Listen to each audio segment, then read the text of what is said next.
Prophet Marshall Occurrence. So everything is firing up.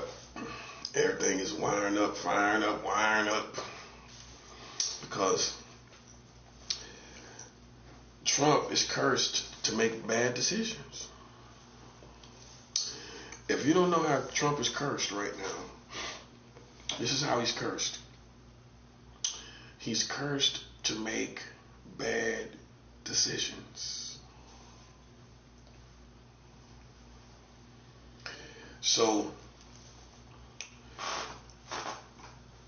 everybody's looking at Trump like he's the problem.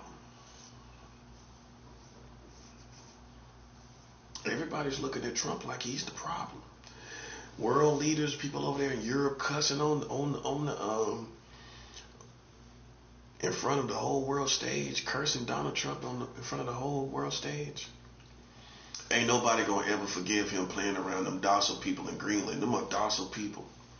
Some of you are docile here. I know you thought you was tough. You're docile, buddy. Well, you might have an attitude, but you're docile. To me. People in Greenland, those are docile people. Very docile. It's unforgivable. Look at the people in Greenland. Look how they carry themselves. It's like, oh man, Trump don't mess with them good, nice, sweet, good people.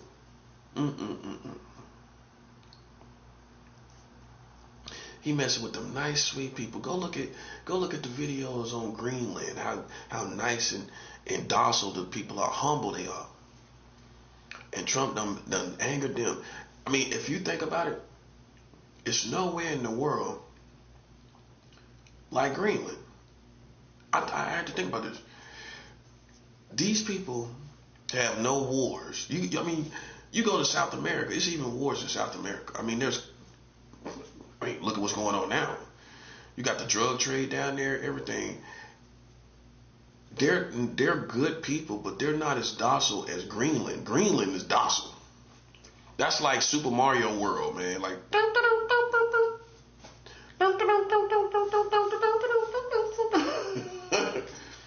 and that's no disrespect. It's beautiful. It's beautiful. They got cute little houses. Look at the houses. Blue houses, red houses in Greenland. It's beautiful houses and everything. Cute. That's the only word you can use. Is cute little houses. It's like unreal, man. Greenland looks like a vintage video game, like a Mario Brother game or something, man. And then the people are so docile and nice and humble. You know they ain't got no wars. You know it ain't no street life over there. You know it ain't no thug life. Ain't nothing like that going on. Ain't no drug trade over there. They might smoke a little weed, probably. But, ain't no drug trade over there.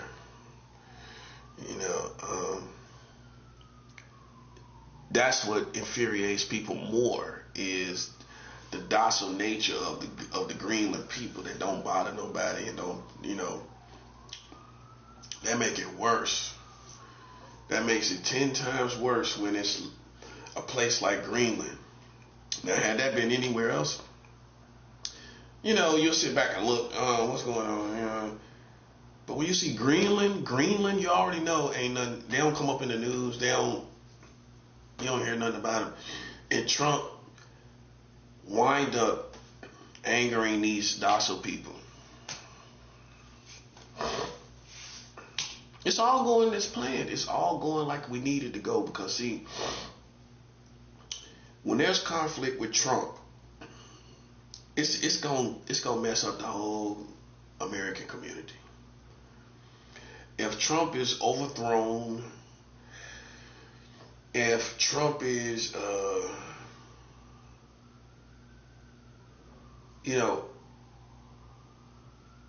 what word I want to use? What's the proper term? Impeached. If he's impeached, it's gonna be hell. So it's just easier to go along with this narrative of Trump being impeached and everything, and that's just what's gonna cause the proper chaos the proper collapse of America. Instead of fighting through all these bozos, I mean, instead of fighting through all these bitter Americans, these random Americans, that's how we're going to say it, these random Americans. You're a random American. You're a random American, buddy.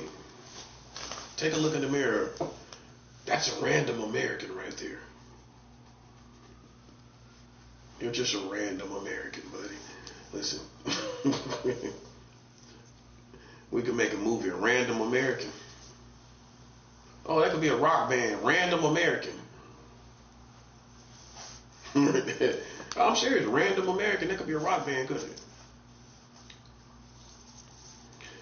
Look, man, you're a random American. Playing with wolves and lions and beasts.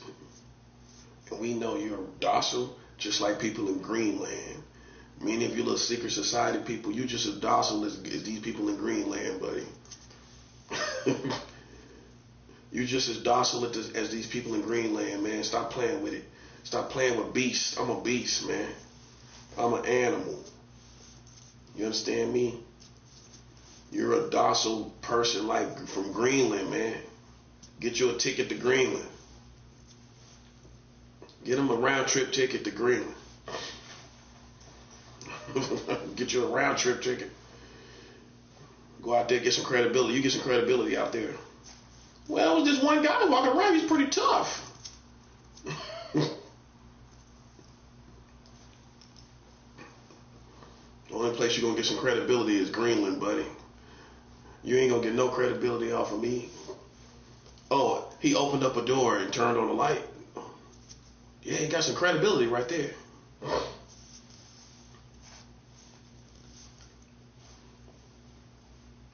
Only way you can get some credibility, we give you a round trip ticket to Greenland. He was the only black guy walking around Greenland.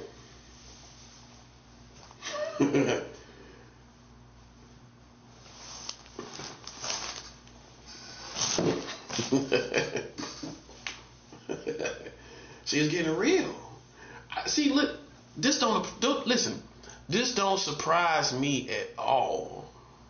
I'm not surprised at all, buddy. I know, my God. I knew this was gonna happen to you. Well, I didn't know it would go this far.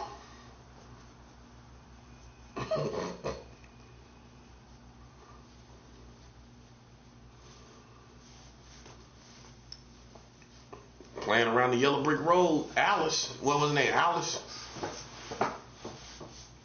You think this the yellow brick road, don't you? I told these people, man. Like, I know my God.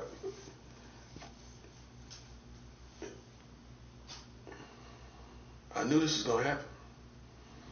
Now we feel like it's just easier for Trump to be impeached and things like that, and to cause for the chaos, the proper chaos to come to this country. It's just easier, you know. Me, something happened to me, nothing changes. It ain't gonna change. It might be among these culture people or whatever. Now, on Trump, something happened with him, he get impeached or whatever. It's changing everything. So I just sat here and thought about it. Something happens to me, nothing happens. I mean, you know, as far as human beings go.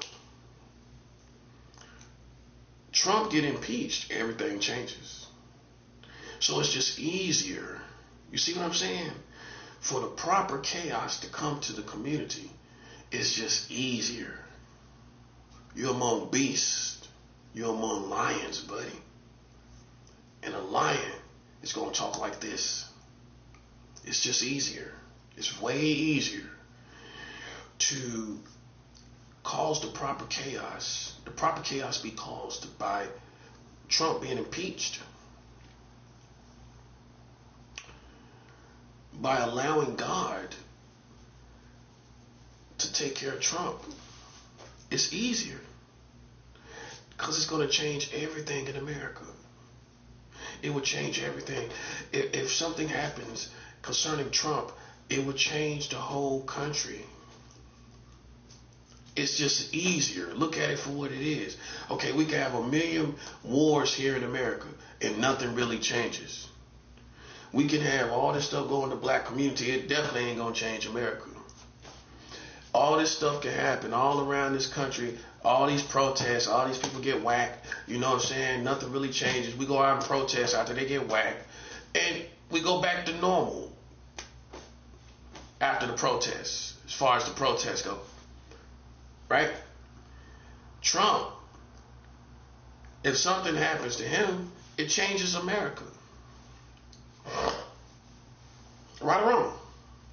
And to be honest with you, it's nobody in this country, including me, that can change America like Trump. If something happens, getting impeached or worse, it's going to change the whole country.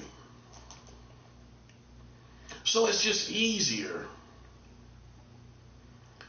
You see what I'm saying? It's just a lot easier. And you know what makes it easier after it's already easy? It's easier when you see how Trump is treating these different countries, Greenland and all these people.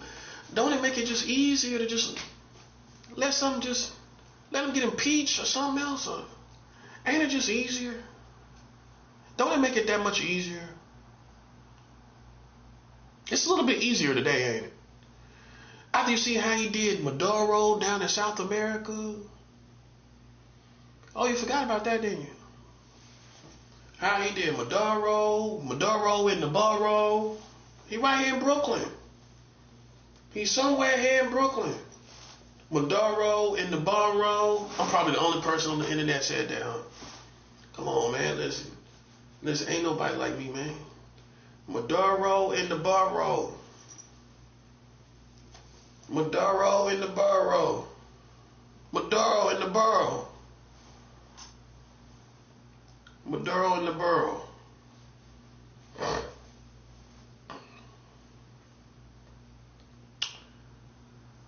All Trump actions, all because of Trump. It's so much easier. It's so much easier for things to change with somebody that's already doing all this stuff. He already doing all this stuff. It's so easy to just impeach him and then everything change. It's just easier than all these other tedious wars and these tedious battles and these random Americans that we don't even care about, that we gotta face, and all this, these losers, and you know, they want their 15 minutes of fame, these random Americans. It's just better just to cut to the chase, I guess you could say. And for something to happen, for Trump to get impeached, and for something to happen where he gets impeached, well, it's not illegal for me to want Trump impeached, is it? In fact, as long as I don't have no physical operations, I can't be arrested. Arrested for what? I didn't communicate threats. I didn't incite riots. I didn't incite anybody to do anything to them. I know my rights. Oh, your rights is important. Without rights, you have chaos. So while Trump will try to ignore people like, Mrs. Omar from Somalia, he'll try to ignore people like her, talk about he mocks her when she talks about the Constitution. When have you ever heard a white man mock someone talking about the Constitution? That's a first, right? Let's admit it. That's a first. Oh, the rednecks, that's all they talk about is the Constitution. My constitutional rights. Hey, Trump, you should get up there and mock the rednecks if you're going to... While you at it, won't you go ahead and mock them rednecks? My constitutional rights. This is the Constitution. The Constitution said this. This is my constitutional rights to bear arms. And well, yeah. I'm with you on that, buddy. I'm with you on the bearing arms. My Second Amendment rights. My Second Amendment rights in the Constitution. My Second Amendment rights in the Constitution.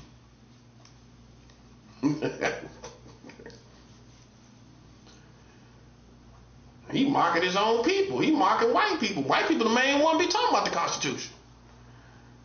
Right or wrong. Black people we don't really, I mean we do, but we not really. White people the main one talk about it. He up there talking about, oh well, yeah, I just can't stand her. He said, he finally said it, didn't he? He said, I can't stand her. She's talking about the Constitution. What white man have you ever heard in your life?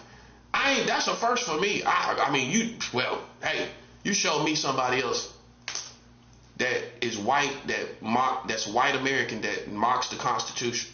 Who does that? That's all they be talking about. And then, ironically, when a black woman come around, then you gonna mock the Constitution. Y'all the main one talking about it. African woman start talking about, then he gonna mock her talking about the Constitution. That's the second time I seen him mock her about the Constitution. What American? Don't you see the danger you're in? What American mock someone talking about the Constitution, bro? That ain't danger to you. I told you, man, look. I told you. Trump is unpredictable. I told y'all this. He's very unpredictable. You don't know what this man gonna do from day to day. And this is just the first year. You got 3 more years. 3, right? 3 more. 3 more years. Am I right or wrong? Yeah, you got 3 more years.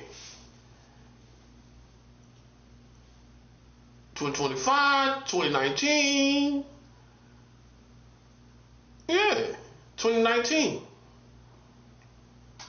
That's 3 more years. 3 more years. You can take about 3 more years of this. Hey, buddy, you barely made it by the year. You barely made it to the year 1. Year 1. We're gonna put it like that. Year 1. You don't say first year with Trump. Year 1. Because it's suffering and everything else. Year 1. Year 2. Most people say the first, the second year, the third. No, with Trump, year 1.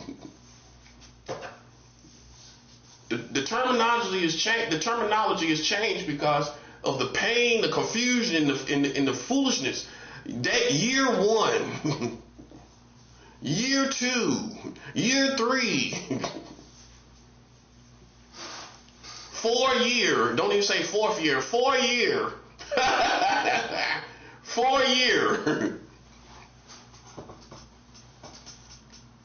Hey man, look man. You think you gonna make it to 4 year? 4 year. Hey man, listen. I don't think you think Trump gonna make it to 4 year? You just put it together. You don't care how it sounds. It's 4 year. 4 year. Year 4. You just slap it together. You don't care how it sounds. That's all you're doing, slapping it together. That's why it sounds like that. 4 years, year 4. Hey, hey, when Trump got to wherever he went today, wherever he went, they didn't give him no red carpet treatment. And he looked out there like he was gonna get it. He looked out there like people were gonna be out there embracing him. There was no one there. Can you imagine the feeling that you realize you done crossed the pond, as they say. You done crossed the pond and nobody's there. You come out there Ain't nobody, there's no red carpet treatment. There's nobody out there taking pictures. There's no one wanting to talk to you. He thought he was going to talk to people, didn't he? He thought he was going to talk to people. He thought he was going, yeah, I'm here. Did I? Yeah. He always sounded like he talking like he talking under a thunderstorm. Yeah, I'm here. Yeah. Like the wind blowing and everything. Yeah, we're going to do this and we're going to do that. He always sounds like a storm is behind him when he talking, don't he? Yeah, we're going to do this and we're going we're going to do that. We're going to do that. Hey, he always talking like a storm behind him, ain't he? Yeah, we're going to do this. Oh, wait. Yeah, we're going to do. Like, it's a storm behind him? Why he talking like that? Hey, man, listen. This is what a black man gonna do. I'm gonna have fun with this. It's my time to have fun. It's my fun time. It's my fun time. The kids are at school. It's my fun time. It's my fun time. The kids are at school. It's my fun time.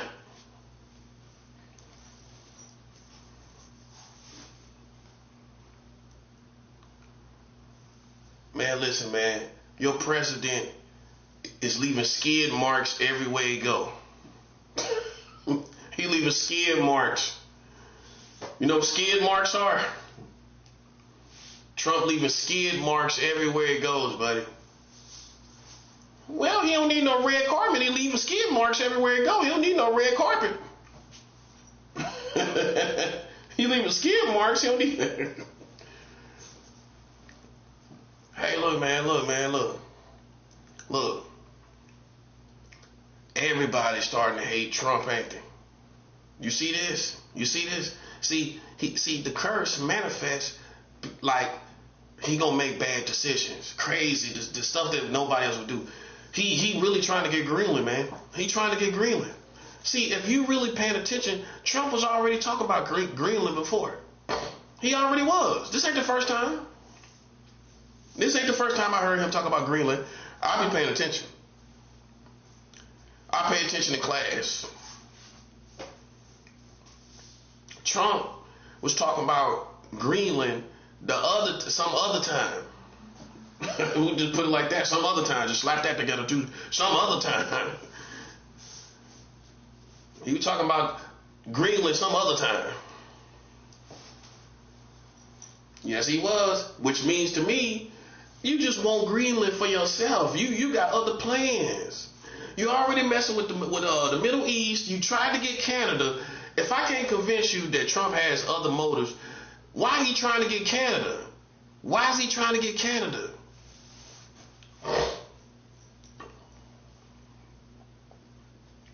Why did he try to get Canada? What was the purpose behind that?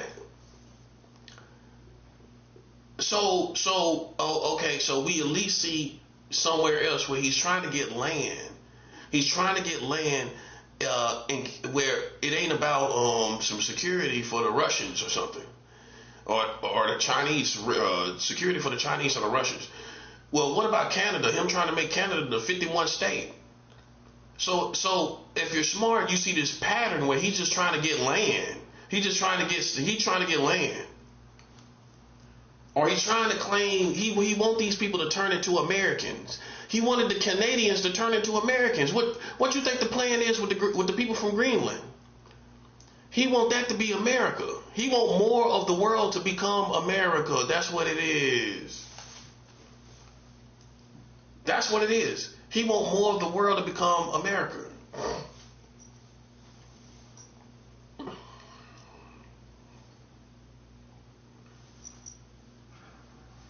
Okay?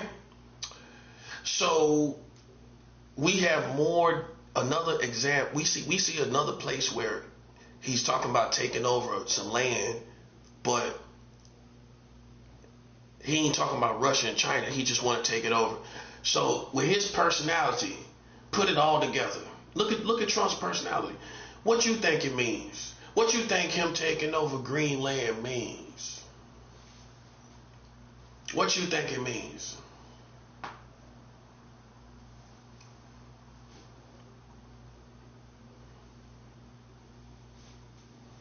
He's trying to get Greenland for a military base for America. So if anything happened with Europe and anything, they can shoot missiles from Greenland. That's my point of view. That's what makes sense. That's what makes more sense. It's not even that it's a threat to America with Russia and China being over there. He wants it as a base, but he can't tell them that. He wants it as a base. Think about it.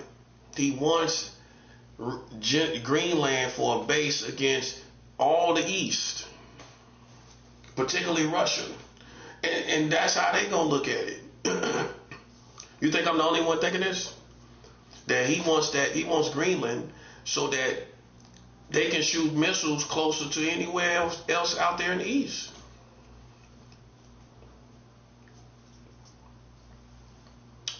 So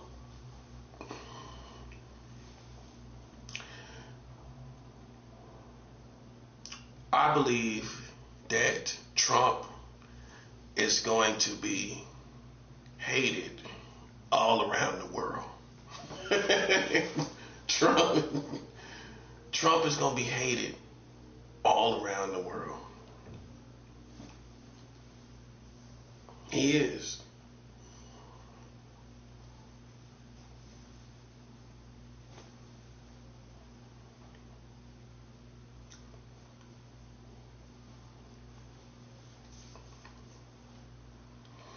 And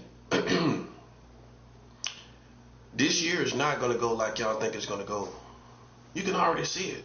This is still January, okay? You thought about the first year Trump was in there.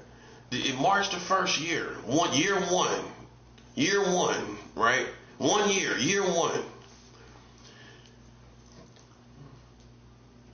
But it's still January. We're barely halfway through January. We're barely halfway through, right? Can you imagine August 2026? Can you imagine what we're gonna be in August? In the heat of the summer. In the heat of the night. In the heat of the night. It's like one of them heat of the night episodes. They always had this eerie little dark feel to it, didn't it? This is like one of them heat of the night episodes. They played with me. They played with this man. They played with this prophet of God. And it destroyed their whole country. And now the leader of their country is cursed to make horrible, bad, evil decisions. In the heat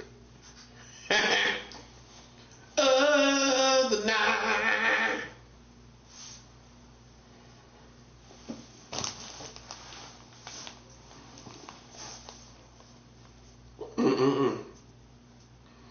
Trump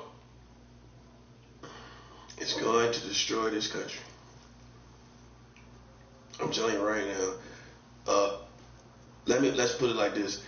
Do you think the average person is putting it out of mind that Trump might destroy this country? You think somebody is not thinking that it's possible that Trump... See, all the strength that this country has can be destroyed by somebody like Trump. All this strength, all the stuff you got, all the military, the government, everything. All this, the money, the USD, the currency, all of it gone in the blink of an eye. In the heat of the night.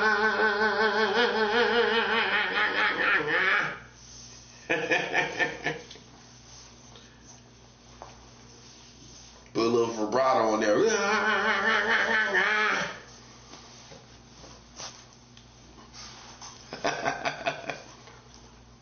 Hey man, it's one of them in the heat of the night episodes. See, the difference between that cop show was it had this dark, eerie feel to it. If you notice, it was way more tragic and darker than the other cop shows. It was never really no brightness. It wasn't no full brightness to it. It was always kind of dark. These real tragic stories. America is becoming a heat of the night episode. In the heat of the night.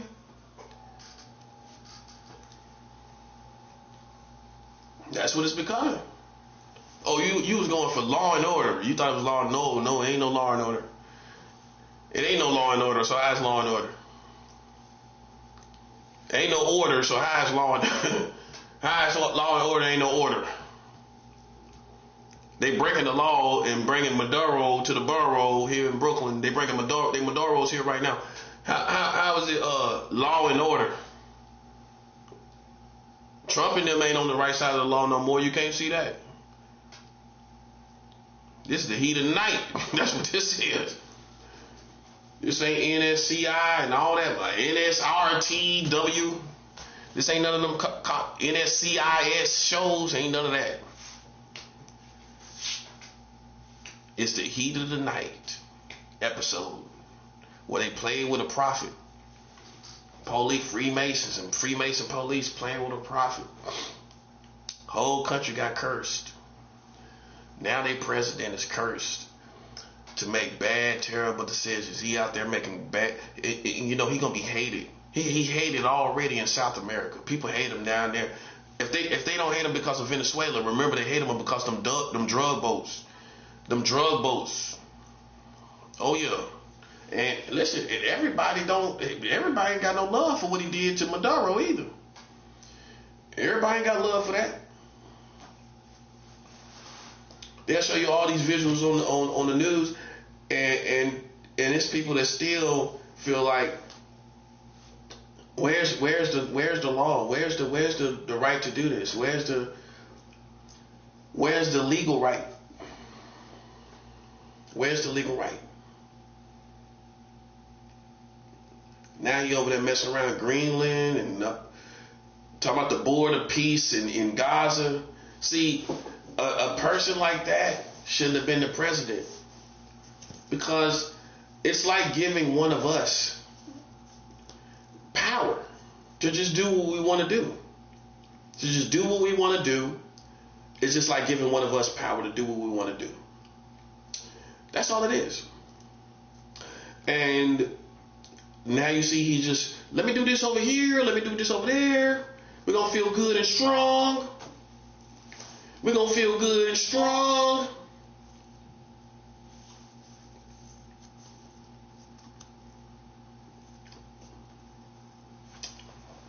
Listen, man, for people that's against me, it's talking about we got to give up. Listen, but it don't matter if you give up now. It don't matter. It's not about you no more. It really never was about you, but it definitely ain't about you now. It's all about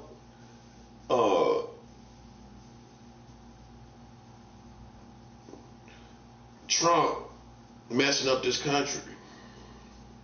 We ain't think about you no more. No, we ain't think about you. So it don't matter what you do, because we focus on bigger and better things, buddy. You can't possibly think we focus on you, a man of my stature and caliber. No, sir, buddy. We smell blood with Trump doing all this stuff around the world, and it's no way you can predict what's going to happen in the next 3 years. This is day one. Day one for year two. Day one for year two. This is day one for year two. One day in year two. Just slapping it together any kind of way. One day in year two. One day in year two. This is one day in year two. Just slapping it together. Just slapping it all together. Don't matter how it sounds. Year, day, year, day, year, and 1, 2. Day, year, and 1, 2. Put it all together. Just get it together. You know which one it is. Day, year, and 1, 2. It's day, year, and 1, 2.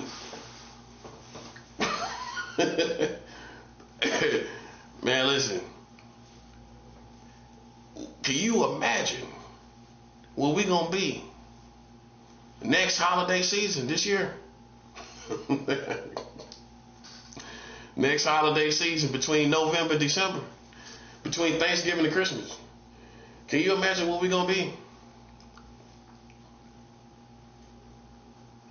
You can't even think about it. I mean, it's like you used to could think, oh, well, you know, we're going to cruise through May. We're going to cruise through July. I was going to go down to Cancun in July. I like to go down to Cancun in July. Well, I don't know about that. You might not even be able to get to Cancun. You might not even be able to get there. Who knows? You, as an American, you might not even be able to get to Cancun, buddy. You might not make it down to Cancun in July. It's so bad, we don't know what's going to happen from week to week now. Listen, you'll be arrogant talking about, oh, I'm going to be going down to Cancun in July. Buddy, you don't know what's going to happen from here to July. I'll tell you right now. You ain't even got through winter time, and you talking about summertime. You got to get through spring. You got to get through all the spring with Trump. All the spring with Trump. Sound like a sitcom, don't it? All spring with Trump. Spring season with Trump. This is about to get awful, buddy. Tell you. See, this is what I try to tell people. Leave well enough alone. You got to see a lame nigga can't live and let live. Your mama should have taught you to live and let live, right? A lame nigga come out here playing with everybody, playing and messing up everything. And it goes back to how you're raised. Ain't nobody stupid. I guarantee you go back to their parents ain't nothing. They probably blame their parents for why they are the way they are. Instead of taking responsibility as a grown man or woman and getting up by your bootstraps and putting your big girl panties on, you know, put your big girl panties on and stop making excuses for what your mama and your daddy didn't do. Well, my mama was never there for me. Okay, that's why you're a bum? Is that what you're trying to say? I cut to the chase. Well, what you trying to say? Well, my mama wasn't really there. Oh, so that's you're trying to explain why you're the bum that you are.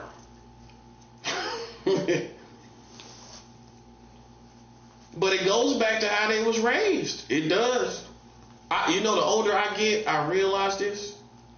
That you know why these people are the way they are? Because they wasn't raised properly. Like you have to breed, like you breed an animal. If you don't raise a dog properly, it's gonna be a mutt. It's gonna be spoiled. It's gonna doo-doo all over your house. A good dog will sit there and cry before it doo-doo on the ground, in the house. Will sit there and hold it. They already traumatized. They already feeling the beating. You ain't even hit them yet. They sitting there thinking about what's gonna happen. If they pee on that floor, they gonna keep coming back to your room trying to get you to make them go outside. They don't want that beating. You even gotta raise a dog properly. You can't just let a dog just come up the way they want to come up. Some of them just came up the way their parents just let them come up the way they wanted to, like they want to come up. That's why they like that. Can't you tell the difference between us and them? I'm at war, but I'm classy. I got class. You know what I'm saying? I'm doing more than they doing, but I'm raised properly. That's why, look, when you're raised properly and you go through war, ain't everybody gonna be on your side, right? Boom, that's 7 hours. Yeah, that's the perk of being raised properly. When I go to war, buddy, listen, whose side you think they're gonna be on? You ratchet, they gonna look at all your stuff you're doing, that ratchet stuff you're doing, that ratchet stuff you're doing. They gonna look at all that ratchet stuff you're doing, and you know where you got it from? You wasn't raised right. That's where you got it from. You know where you got it from? You wasn't raised right. Hey, well, that's, you wasn't raised right isn't a location. Well, it's a location in this situation. You know where you got it from? You wasn't raised right. That's not a location. Yes, it is. You wasn't raised right. You know where you got it from? You wasn't raised right. That's where you got it from.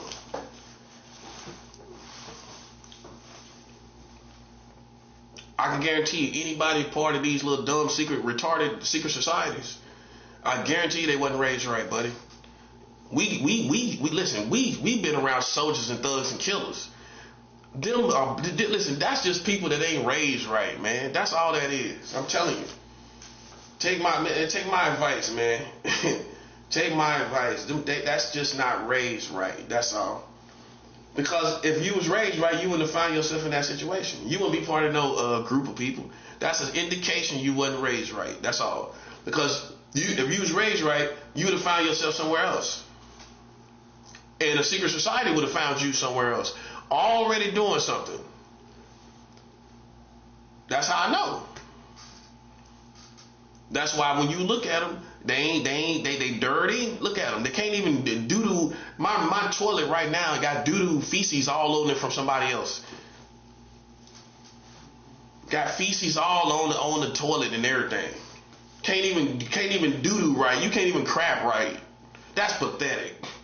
They got doo-doo all on the floor and everything in there. I'm living in like basically emergency housing, halfway house, and wait for an apartment, right, through a program. So you live with a whole bunch of bums, right? The room, the bathroom in there got feces all on the toilet like a dog was trying to take a crap. It looked like a dog trying to take a crap in there. The dog tried to get up on the toilet and take a crap. That's what it looked like.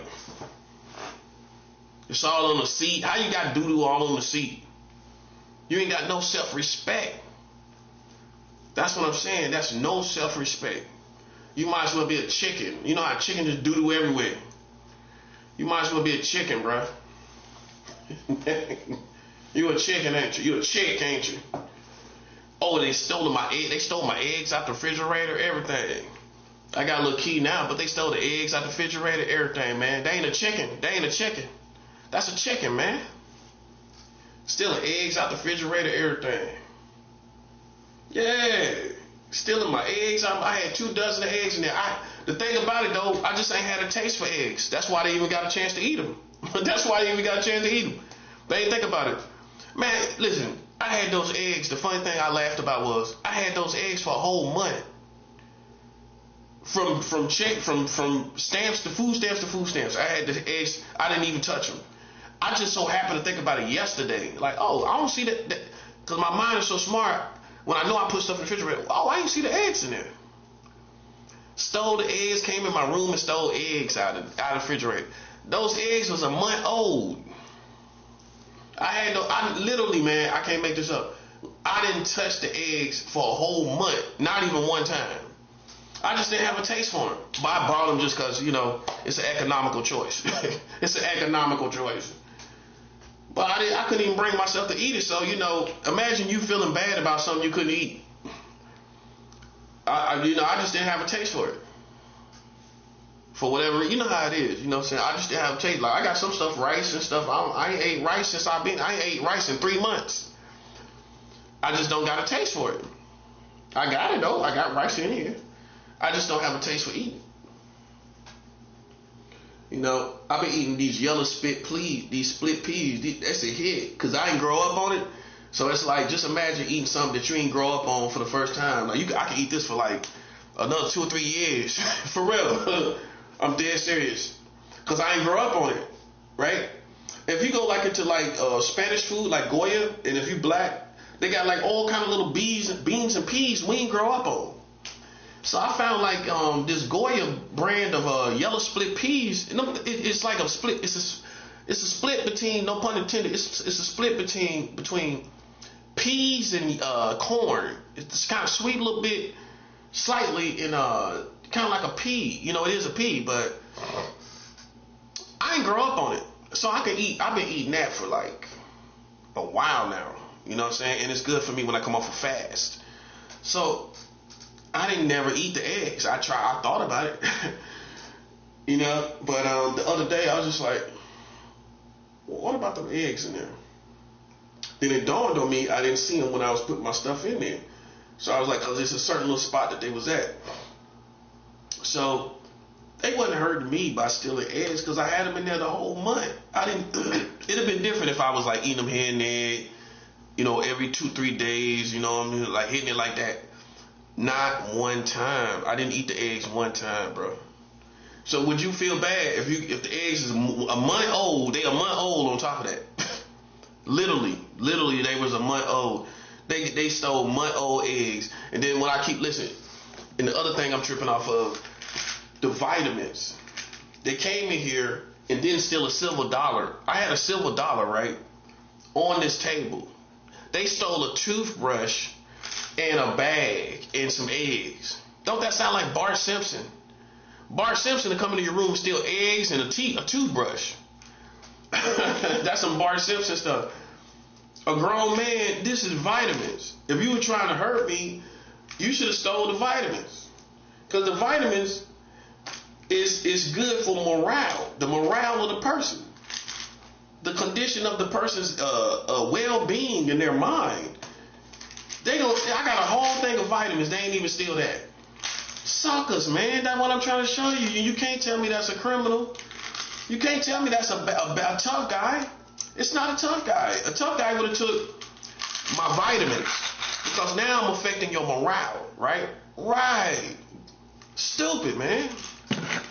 He come in the room and take eggs. and didn't know I ain't even eat the eggs a whole month. I ain't even want them. Listen, it could have been a whole different situation, but that ain't that funny how it is. Okay, he ain't even eat the eggs. He ain't even want them. And then on top of that, when I got more grocery, I still didn't eat the eggs. When they stole them, I was going to get more grocery. When I came home, I drank milk, cookies, I ate sandwiches, I ate yellow peas. I promise you, I ain't think about them eggs one time. That's the funny thing about it. I just thought about it. I promise you, I'm not lying. I didn't think about it when I was even putting food in my refrigerator. I didn't even think about it. I didn't even think about it one time. That's why that lets you know, man, people are not hurting you, man. You think you're hurting me, buddy. Listen, you can never play me. That's my point. You can't never play me. What you took from me was stupid. I didn't even want them eggs. How you play me then? Them eggs a month old.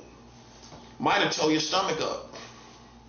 Them eggs, because the refrigerator ain't that cold, might have tore your stomach up. You got eggs in there for a whole month. And then what I'm tripping off of, I had a silver dollar right on the table. How you miss a big old silver dollar? Even if half of it was sticking out, you're going to see a big old silver dollar, right? I went and got another toothbrush with the silver dollar and the change I had on the floor. Stupid, bruh. I can listen, it's stupid, man. That's what I'm saying. Like, that's why you could tell they wasn't even raised right, man. Look at that. How you can't say you're a criminal. You come to a room and you don't take these vitamins. If I was trying to sabotage a person, when you take the vitamins, that's gonna change the morale of the person. He gonna be more groggy, cranky. That's why I'm upbeat now. I take vitamins. They got vitamin B2, B12, vitamin A, C, D, E, K, L. B12, biotin, got biotin in it. They got 133% biotin in it, man. 133% biotin. Look at that, man. 133%. You gonna overlook the vitamins because you ain't a soldier, bro. A soldier would have knew that vitamins affect the morale of the person, right? You know, morale, not morality. You might be a little ghetto, so you know the difference between morale and morality. Okay, morale is not morality. Morale, morale, morale is when the well-being of the person, the condition they mood is in, their behavior, how they feel about life.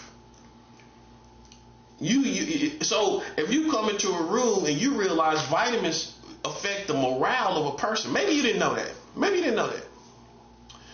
Vitamins, for these petty criminals, vitamins affect the morale of a person. Okay, yes it does. B12, every woman gotta have B12.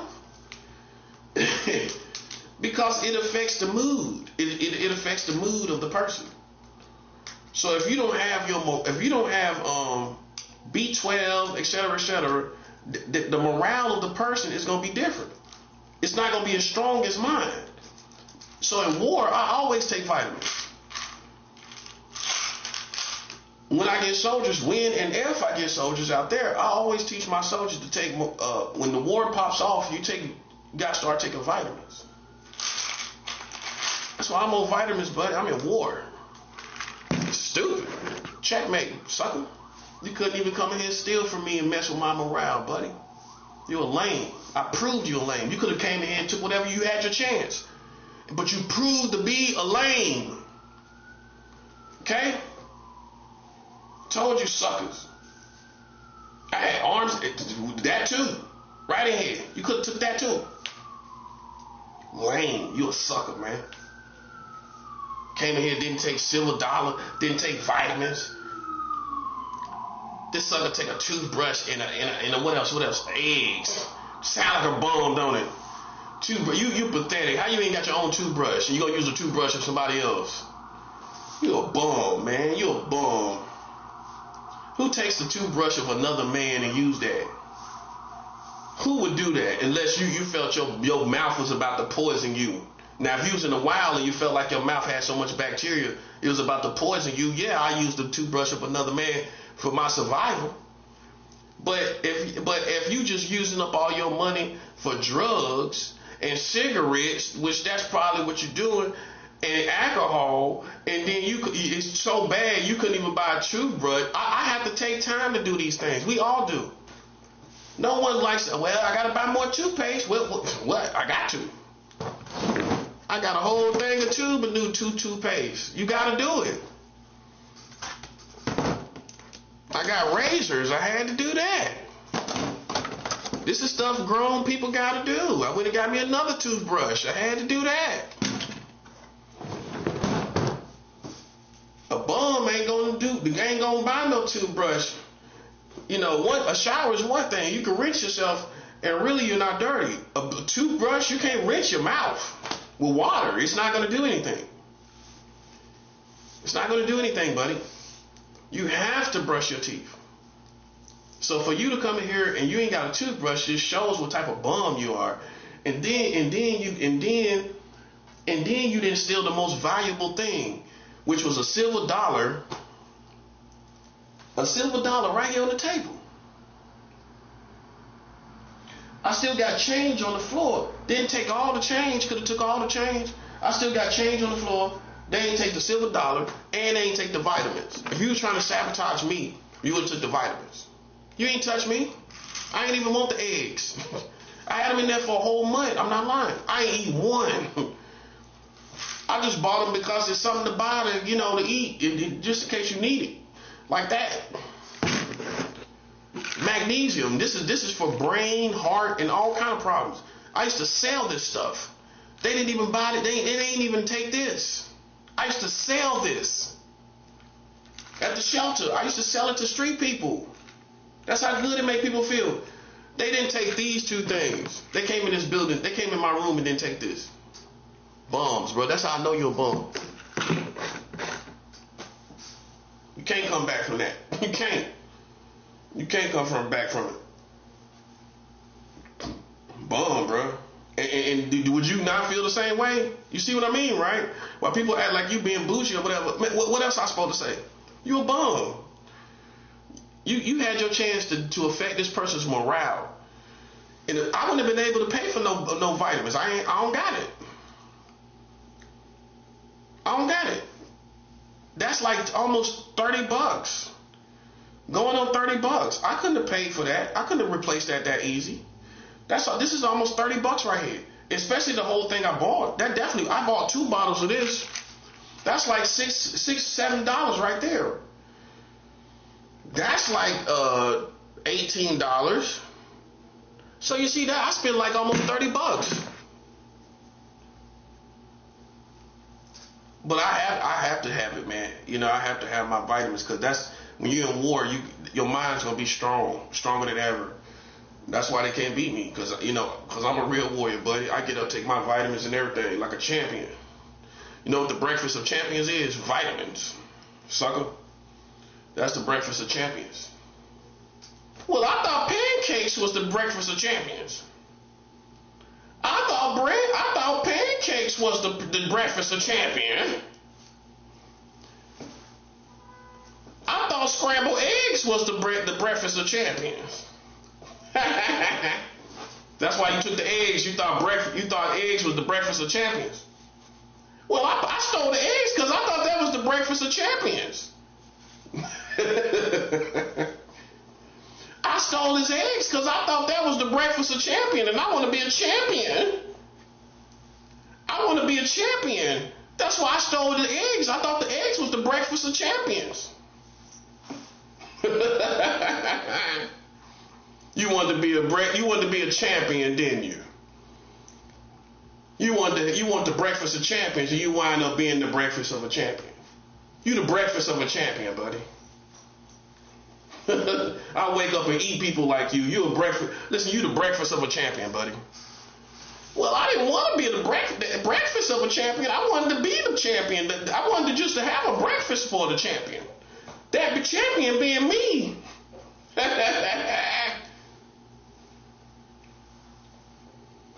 I didn't want to be the breakfast of the champion. I just wanted to eat the breakfast of the champion. I wanted to eat the breakfast of the champion. I wanted to eat the breakfast of the champion.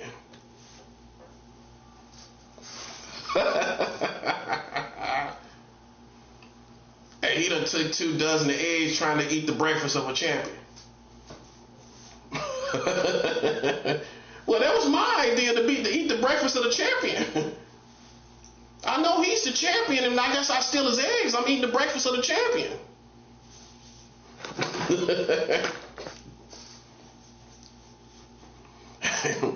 Listen, man, you wind up being the breakfast of a champion yourself. Look I'm waking up talking about you, showing how much of a champion I am. Well, I didn't lose, did I? Makes me the champion. You came in here and didn't take the vitamins. That's what I'm saying, man. Listen, your handlers should go ahead and fire you, buddy. You should be fired. You come in here and take nothing but what a bum would take, a toothbrush. That's the worst of bums, who would take somebody's toothbrush. You don't know where my mouth has been. You don't know what's been in my mouth. I might have a rotten tooth and everything. I might have a brown, rotten, decaying tooth in my mouth. Ugh. Pickles stuck in my teeth for 3 days. Pickles and stuff stuck in my teeth for 3 days. Cheese stuck in my teeth that I'm brushing it out my teeth, stuck in there for 5 days. Cheese stuck in the back of my teeth for 5 days, and you brushing your teeth with that. So you didn't win. You didn't win on the toothbrush, buddy. You didn't win on the toothbrush. See why you the breakfast of champions? You the breakfast of champions yourself, buddy. I eat you in the morning. I eat you for breakfast. I eat you for this breakfast. I already ate breakfast, but I'm eating you. You my brunch. You're a brunch, okay? You're brunch. You're brunch for champions. Well, I just rather be breakfast for champions. You're a brunch for champions. I already had breakfast. You're brunch. You're brunch for champion. Come into a room and don't take vitamins. Stupid. That's how you know you're a boy. You know how you know your boy? A man knows what vitamins do. Vitamins change the whole morale of a person. Stupid, right? And then I'm supposed to take them seriously. You came here and didn't take money, silver dollar. A silver dollar was right here. A dollar's a dollar. And a silver dollar's pretty cool. Didn't take a silver dollar. I had a silver dollar, big silver dollar right here. I had change all on the floor, everything. That's a couple Lucy's, ain't it? That's a couple Lucy's. A silver dollar could have bought you a couple Lucy's, couldn't it? At least one, right? Man, you a sucker, bro. You can't be serious. Listen, I had change on the floor and I had the silver dollar. That's a couple Lucy's right there. Stupid, bro. Stupid. That's why I like that. Now you see why I don't take nobody seriously. Man, no, man. I don't take nobody seriously no more, bro. I don't take nobody seriously no more. I look at all the stuff they do, like leaving the microwave unfixed. Like you think you bothering me. You ain't bothering me. You showing how much of a bum you are. I don't take you seriously. As long as that microwave ain't fixed, I do. You thought I forgot about it? A grown papa like me, I'm a man. I ain't gonna forget about nothing like that.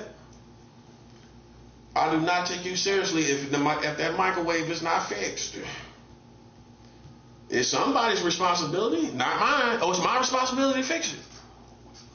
I didn't break it. One of these bums in here broke it. You should have knew that. I mean, you thought I broke it? Man, you can tell the difference between me and these people in this building. You know darn well I ain't broke no microwave. I'm too light on the touch. I'm too professional on the touch. I'm gonna break it. I'm just touching the buttons. I ain't gonna touch them hard. Well, why am I gonna touch them hard then? See, it's knuckleheads. It's knuckleheads, man. That I don't know how they do it, but a knucklehead can mess up something, anything. I don't care what it is. They can mess up a microwave. Like, how you mess up a microwave, bro? How? You just put the food in there and you touch the buttons. How you mess up a microwave? You're a bum, man. You're a knucklehead. That's why they want to exterminate people like you. Get you off the planet. A bunch of bums. What they call them? Feeders. You're a bunch of feeders. All you're doing is sitting around eating. That's it. You don't add anything to the community. That's why you listen. You are in the most danger of being exterminated. If you around wolves and beasts and animals and lions, and if you ain't doing nothing, what you think they're gonna do? If you're not productive in any form or fashion, and nobody sees the value of you but you the only one see your value. Listen, buddy, you in danger of being exterminated. And guess what? Guess what, little buddy? The Freemasons can't help you. The Freemasons can't help you. Say it like an African. The Freemasons can't help you. The Freemason can't help you. That's not picking at my African brothers and sisters. It's just funny to me. The Freemasons. The Freemasons can't help you, buddy. They can't stop this. Bums is bums, and you in danger of being exterminated, and I ain't got nothing to do with it. Well, you know I'm a good person because I ain't got nothing to do with it. I ain't got nothing to do with it. You in danger of being exterminated, buddy. How you mess up a microwave? That's what I'm saying. I ain't listen. How you gonna mess up a microwave? I can keep a microwave for 1,000,000 years. How you gonna mess up a microwave, right? Only reason, if I want to throw away a microwave, the only way I'm throwing it away for my own reasons. Ain't no way in the world I would mess up a microwave. It's too simple, man. But a knucklehead is a knucklehead. You go and they mess up the microwave. How does a knucklehead mess up a microwave, bro? Like, I would like to see that moment. What did he do? What did he actually do? If we had video, let's see what he did. Let's see what he did. What did he do to break? That's like a code, like a cheat code or something. What did he do? He got a cheat code on the microwave, don't he? Like the video games. Remember the video games had the cheat codes? He got a cheat code for the mic. A knucklehead got a cheat code for the microwave, don't he? To mess up the microwave. Push 2, 3, 4, I. Where's I? I don't see I. 4, 5, I is in the top corner right there. There it is. You missed it. You didn't see it the whole time. Well, I wasn't paying attention to a microwave like that. I's right there. I 2, 3, 4, I. Now it's messed up. Malfunction. He got a cheat code for it, don't he? He got a cheat code for the microwave, sucker. Ah, listen, they can mess up anything. I'm telling you, a knucklehead can mess up anything. Don't listen, I'm telling you.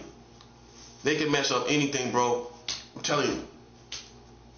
They can mess up anything. You go in there, how do you mess up the refrigerator? How you do that?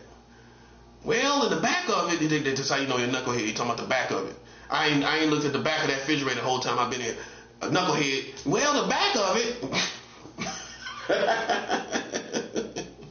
Well, the back of it.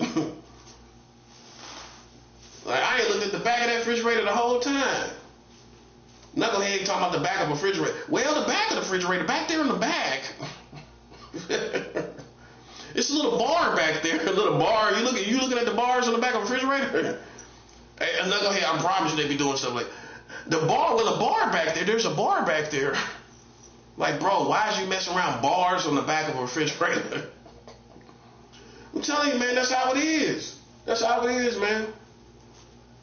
That's how it is. It messed up the whole situation up here. It got a microwave right up there. The comfort, and I got it now. When I'm fasting, I gotta walk way downstairs, way down there, and these lames is down there playing politic games. That's the whole reason they did it anyway. Now you know I'm smart, right? But let's just say somebody messed up the microwave, right? But we know that you wanted me to come downstairs just so you could see my pretty face, didn't you? You just want to see my pretty face that I have covered up, so you can't see my face. Yeah, that's the whole reason they messed up the microwave. That's how we know it's Freemasons in the building. They messed it up so I can come downstairs and have to go down there and be around them or whatever. They think I'm stupid. They told me I didn't have to sign the paper but 3 times, once every 3 days. Now all of a sudden, another person communicates to me, you have to sign it every day. So somebody's lying, right? Right. That's why I just cursed the whole building. Well, yeah. Well, yeah. Well, I'm not retarded. Someone said 3 days. Someone said 1 day. Somebody's lying, right? I don't care who it is. I personally don't care. See, when you have a no bullcrap policy, that's the thing about me. That's what makes me a Gemini. I'm very funny, right? But I also have another side that most people don't have. Like, everybody they say have another side, but Geminis have a distinguished I found this one book, that biblical book. You might want to go look it up, from TBN, and it talks about not the zodiac, not astrology, but the times you were born in the different signs. I don't hold on to it. I don't read the zodiac. I don't read horoscopes or nothing like that. It's just, I'm just saying stuff at face value. Just let's not be too deep about it. I'm not teaching anybody to do that or anything. Zodiacs or horoscopes, I'm not teaching anybody to do that. But I did get a book on from a Christian ministry, TBN, Trinity Broadcast Network. They offered a book on the different signs, the Gemini, Aquarius, all that different stuff. Now, do you go in the depth of it to where it's just this, that, and the third, and all this and all that? I don't know, man, but I know one thing for sure. I'm gonna tell you this, and I'm gonna be honest with you, without being religious. Because I'm spiritual. I have noticed that Geminis do have a certain personality. You know what I'm saying? I'm a Gemini myself. And one thing about it, I've met people at very different places in time. When I met Geminis in very different funny places in time. Like, we find each other. Like, I found other Geminis, and then we click with each other and we start talking or whatever. Then I noticed, like, I always ask that person, well, are you a Gemini? Like, yeah, I knew it. It's like this, it's this kind of, this personality we got. Now, I'm not saying I use that as a compass. I use that. I don't preach that. I don't teach that. It's just food for thought. You know what I'm saying? I'm not saying how far you can go with it. I'm not saying go into zodiac readings. I don't do that. I don't go into horoscope readings and all of that. I don't read that. Okay, yeah, but that's all. I will interject that. I will interject that I have met people that were born in the same time that I was born, and we had a connection. I'll just leave it at that. So, but yeah, people come to your room, steal a toothbrush. Might as well try to take the toothpaste, the empty pack. Why ain't take that? Try to get a little toothpaste out of it. Man, listen, he left that in there. Now, if you was a desperate person, when you take this, I can't make this up, bro. Listen, man, it gets worse and worse, bro.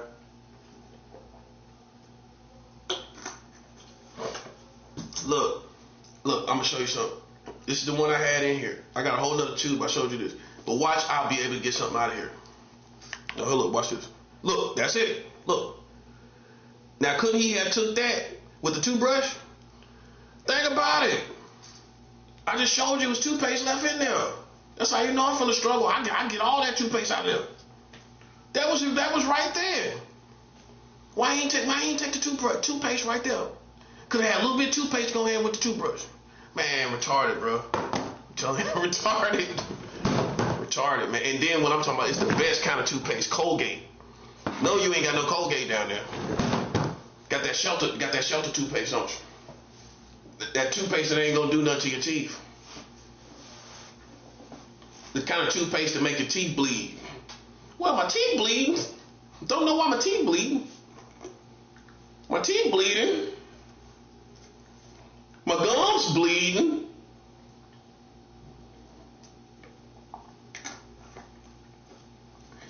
How you gonna come into somebody's room and take a toothbrush and don't take the toothpaste that had a little bit of toothpaste in it? Because you spoiled. You know what it is? You see, a lot of these homeless people, many of them spoiled. That's why they won't work. They mom and dad spoiled them, and then they just beg their mom for everything. And then when they go out here on the streets, when it's time to be a man, they don't want to work, and they want to beg like they did when they was a little child. Like Cindy used to beg for everything, and then she gets older and she begs in front of 7-Eleven. Look at some of these homeless people. Some of them are just beggars. Because they've been begging their mama and daddy for everything. They never really worked. They were spoiled. Don't ever get it messed up. You think they come from the streets. Man, listen to some of the homeless people you talk to. They sound like they spoiled, man. Well, I don't want to eat this, and I don't want to go there. Well, I don't know if I should do that. Many of them are spoiled. I'm telling you can't save them from it, man. They are. They were spoiled. They wasn't raised right in either some way, some form or fashion. They were spoiled or they were just raised in a trifling house. I'm telling you, that's what it is. Ain't no way in the world you're gonna be raised right and be in these situations. The only reason I'm in this situation is because I was connected to other people that wasn't raised right. See, that can get you too. That's where it gets tricky. Okay, you could be raised right, but if you get in a relationship with somebody that's not raised right, it's still trouble. It's still trouble. It goes from situation to situation to situation. You know what I'm saying? You gotta make sure you dodge people that ain't raised right, man. You got to dodge them folks. You realize that the baseball team, the Dodgers, is really about somebody that can dodge people? You ever thought about that? What the Dodgers mean? What does it mean, Dodger? You're a Dodger. What that means? You can dodge. That's what it means. I can dodge. I dodge all the time. You gotta dodge these people, man. I'm a Dodger. I dodge. It ain't being scary. It's being a Dodger. I'm a Dodger, buddy. Hey, let's say that again. It's not being scary It's not being scared. It's not being bougie. It's not being bougie. It's not being bougie. I am a Dodger. I dodged it. I dodged that, bro. Hey, he dodged the vitamins, didn't he? He said he a Dodger, didn't he? Well, he dodged the vitamins, didn't he? He dodged the silver dollar in my room. He dodged the toothpaste, didn't he? With the toothbrush. But he got the eggs in there that was in there for a whole month. Jackpot! They was in there for a whole month. You got eggs that were in there for a whole month. Does that sound appetizing to you? Somebody stole eggs that were a month old in the refrigerator. He thought he hit the jackpot, didn't he? Well, I got the jackpot. You know, a sucker, he want eggs instead of money, vitamins, and everything else. Jackpot. Jackpot. Eggs. Hello. But they're a month old. Would you really want to take a eggs that was a month old? It's like you standing there for a minute, don't you? Well, you got like a 3 second delay on it, don't you? If I tell you they're a month old, everybody gonna have the same reaction, ain't you? You gonna have a 3 second delay, ain't you? A 3 second delay. Well, it still should be good, shouldn't it? Let me look at them. But that was a 3 second delay, wasn't it? It was a 3 second delay, wasn't it? Listen, man, let me tell you something, man. That's how we know for sure that you're a sucker. That's how we know for sure.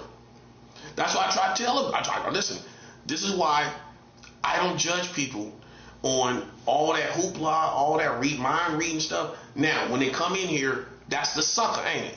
That's what I'm talking about, man. That's what, you can't come back from it. You can't come back from it.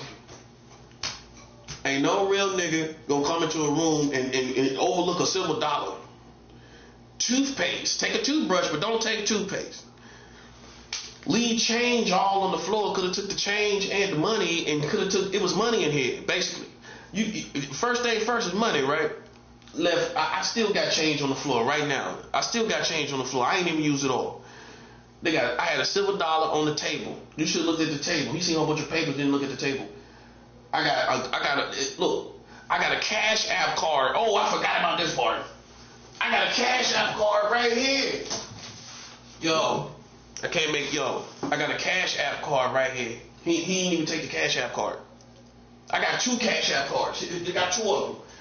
I got 2 Cash App cards right here. He didn't take the Cash App cards. One says Yahweh. I put Yahweh on mine, and the Holy Ghost on the other one. 2 Cash App cards. He didn't even take it. You don't know what's on it. How you can say what's on it? That would throw my whole game off. Sabotage, right? Oh, well, if he didn't use it, it still threw my whole game off.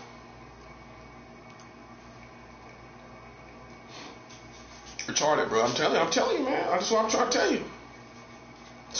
you. 2 Cash App cards, silver dollar over here, change on the floor, still change on the floor. Took a toothbrush, didn't take toothpaste. 2 dozen of eggs I had in there for a whole month. Man, that's what I'm trying to show you, they bones, man. Who comes in here and don't take Cash App cards? I got 2 Cash App cards right there. And I just loaded it. What's the date of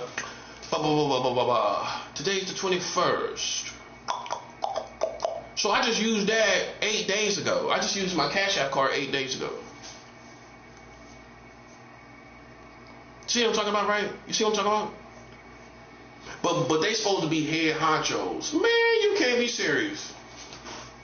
Don't you ever call them people. Don't ever think that's my competition, man. Don't ever think that. Don't you ever in your pathetic lives think that's my competition. If I come into your room, I'm taking everything of value. Point blank, period. I'm not a thief, but if I was, I'd rather hustle than steal. That's just my game. I'd rather find something to hustle. Or I create hustles, right? If I'm on the streets, I'll create a hustle.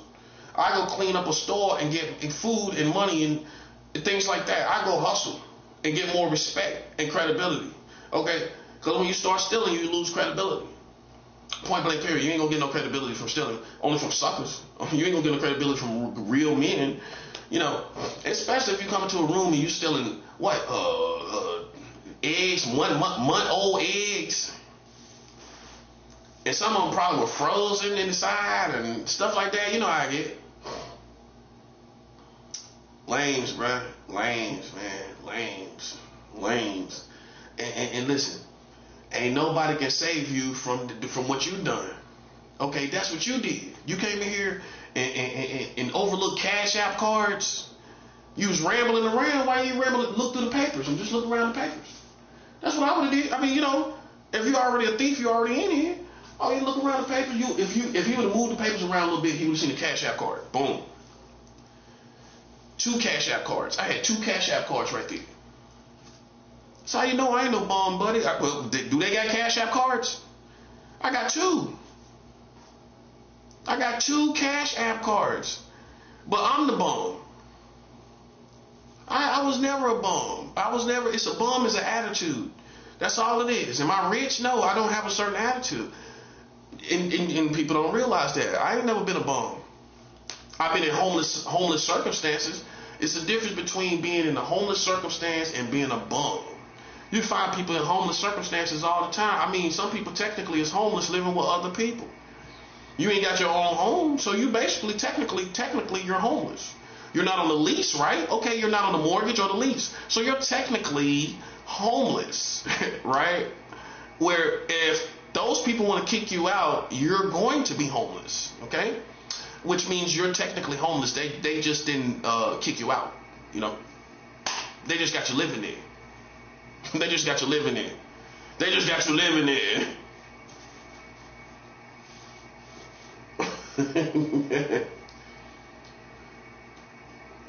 But a bum is someone that can be rich, but they got a certain mentality. You're a bum in your mind. You're a bum in your... listen, and I can adjust. I'm from the streets. I can adjust to a bum. I move all around you. If you leave dirt on the floor, you leave feces in the bathroom, I leave it right there for you. I wouldn't dare clean up behind a grown man. I wouldn't dare clean up behind him. I'll make a child. I wouldn't even clean up behind a child. I'll make a child learn how to clean up behind themselves. You leave doo-doo, a child leave doo-doo all on the toilet, I'm gonna come bring them in there and show them the toilet. That you clean that every time you do that. You make a mess, you clean it up every time. Off the floor and off the toilet. Now imagine me cleaning up behind a grown man. I'll leave it there till the last day I'm here. I ain't touching nothing. It's called self-respect. I don't clean up behind no grown man. You ain't gonna ever catch me cleaning up behind no grown man. You out your mind. I'll leave it right there. I'll leave it right there till you get tired of your own. And a matter of fact, it'll just ward you off from this whole floor anyway. I'll let all your dirt pile up so you won't even want to come here. And little you know, I'm still getting clean. I'm still doing what I gotta do. Oh, you thought you were stopping me? I'm still getting clean, buddy. I'm still taking care of myself. I'm gonna just move. Listen, that's part of me being from the streets. I'm gonna move right past what you done. I'm gonna leave it right there. That's what I'm gonna do. Just like somebody on the streets. You go to the bathroom and you're on the streets, you're gonna move right around all the dirt, and whatever the dirt is, you're gonna use the bathroom and get out of there. I ain't cleaning up the bathroom. No. Only if I gotta use it, as long as if it's for my benefit, I'll clean it. Other than that, no. If I can move around it, I'm not cleaning it. Yeah. That's how I know they ain't from the streets. If you're from the streets, why you gonna dirty up something that's clean? You're gonna be glad to be in a facility that's clean. You a bum. Don't ever act like you a street nigga to me. Man, you a bum, bro. A street person is gonna be glad to be in a facility that's clean. You know what I'm saying? With a microwave and different stuff like that. You know what I'm saying? You ain't a street person, you a bum. And I know the difference. Go tell them white folks that foolishness. Act like you a street nigga and you ain't. A street nigga gonna come in here and respect everything. I got a nice bathroom, I got the microwave, I got the little room, whatever. I'm gonna keep this good, keep this Gucci, everything like that. Right? I ain't gonna come in here and act like a kid putting doo-doo and feces on the floor and dirty and trash everywhere. They think that makes them ghetto because you never been ghetto. If you from the hood, your mama and them gonna make you clean up the house, sucker. You ain't what you thought. Oh, I guess you thought ghetto people were dirty. No. If anything, because they ain't got nothing, they gonna be some of the most clean people. And then you got trifling people. Well, that goes back to how you was raised. Probably was raised around trifling people. But I done went to people's houses in the hood, but it clean. Look like a shrine. Front room look like a shrine, don't it? Hey, front room look like a shrine. You got the TV. The TV is the shrine. Got all the little stuff around the TV. Got the candles on the TV. I got the incense. Smelling good. Like Trump said, we're gonna be strong. We'll be good in the front room. We're good. We're strong. We're good. We're strong.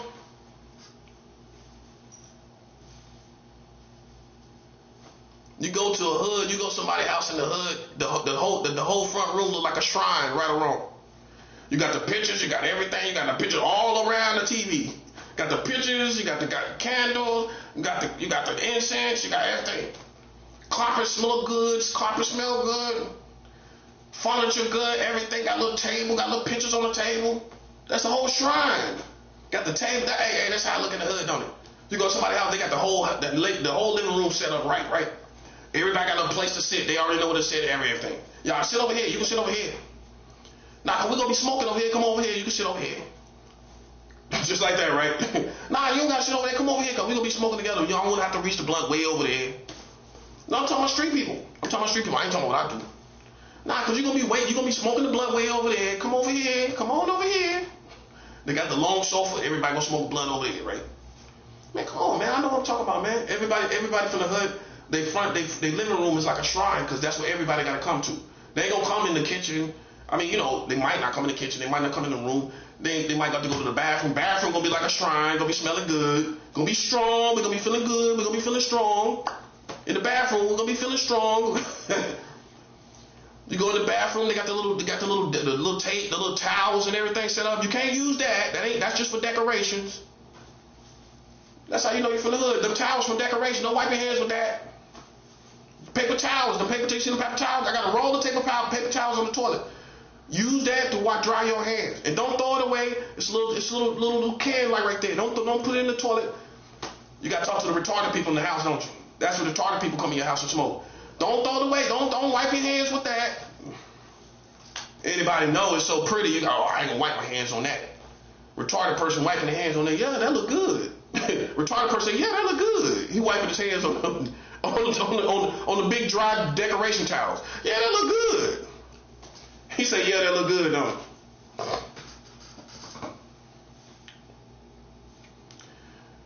Yeah. So my point is, have you ever been around the ghetto? That's basically, I just showed you basically how everybody's house is.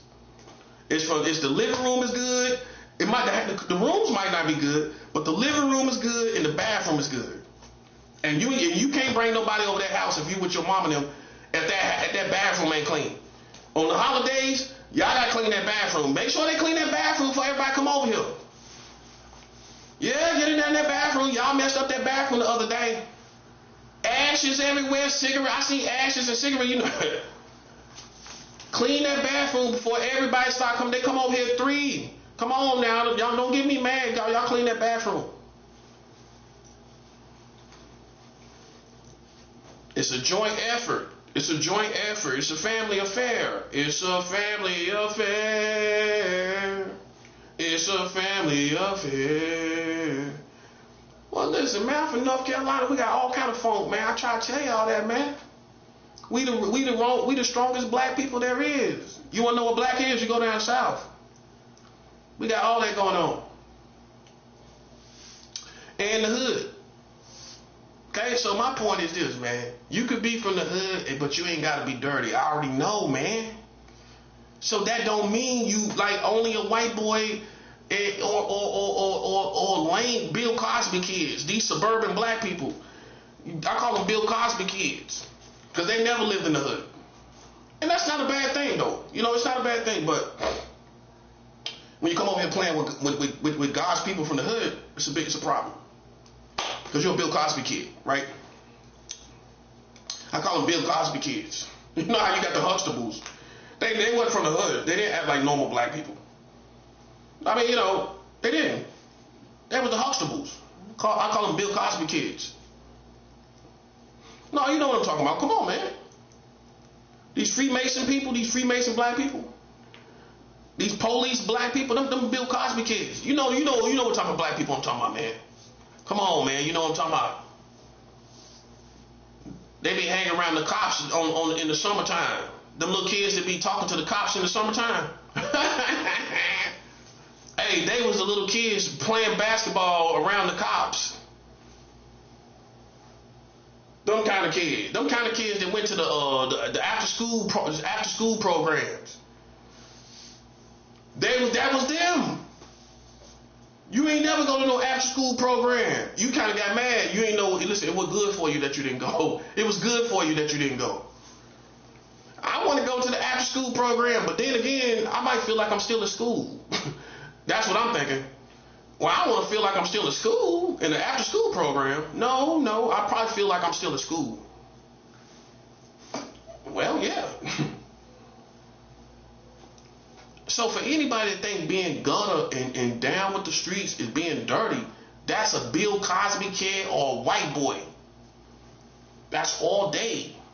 That's all day. Black people got their pride, man. We don't leave stuff dirty and everything like that. We cherish what we got. We keep up with what we got. You got one pair of socks, you rinse them same pair of socks out. You on the streets, whatever you got, you work what you got. That's what I'm saying. So when you see somebody acting like that's hood and that's ghetto, nah, you a trifling Bill Cosby kid or a white boy. Which one? Ain't got nothing to do with the streets. I just showed you perfectly how the streets is. From East Coast to the West Coast to down south, everybody's house is like a shrine. You come in, the living room is the main place where everybody come in. So that's gotta be swinging. That gotta be clean. That gotta be good. You're gonna keep that good. And if you don't, you ever been in somebody's house, they clean it up when you get there? Yo, hold up, y'all. I'm just cleaning up. I'm getting this stuff up. Get over here. Got kids. Get over here. Clean up this stuff. Hold on.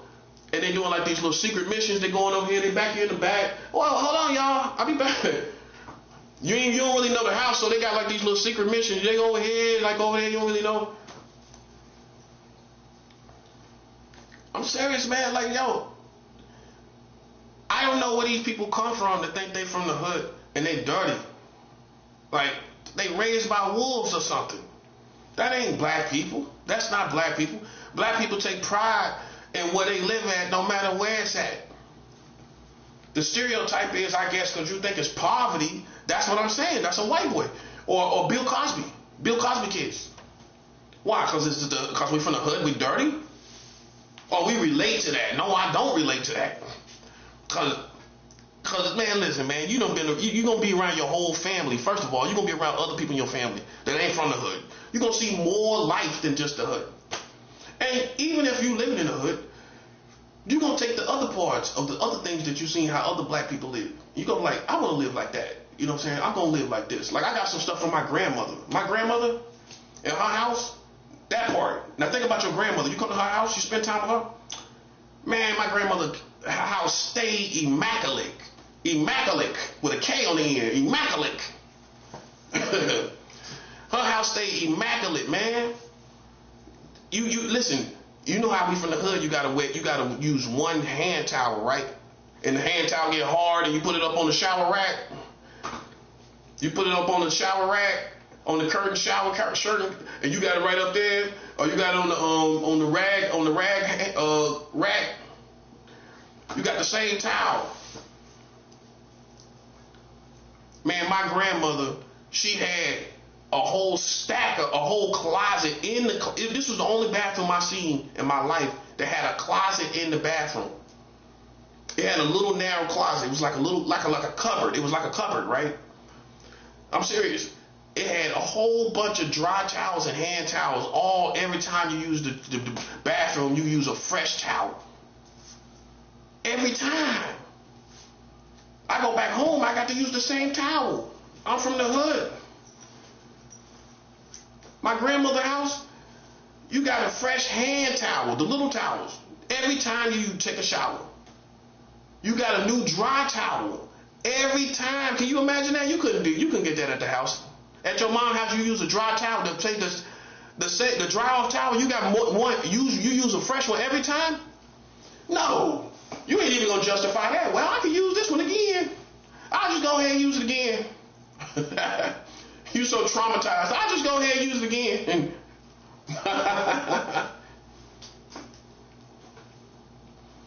My grandma's house, I use one hand towel one time, every time. And then the dry towels, I just dry off and use another one another time. I might every once in a while, nah, but then no.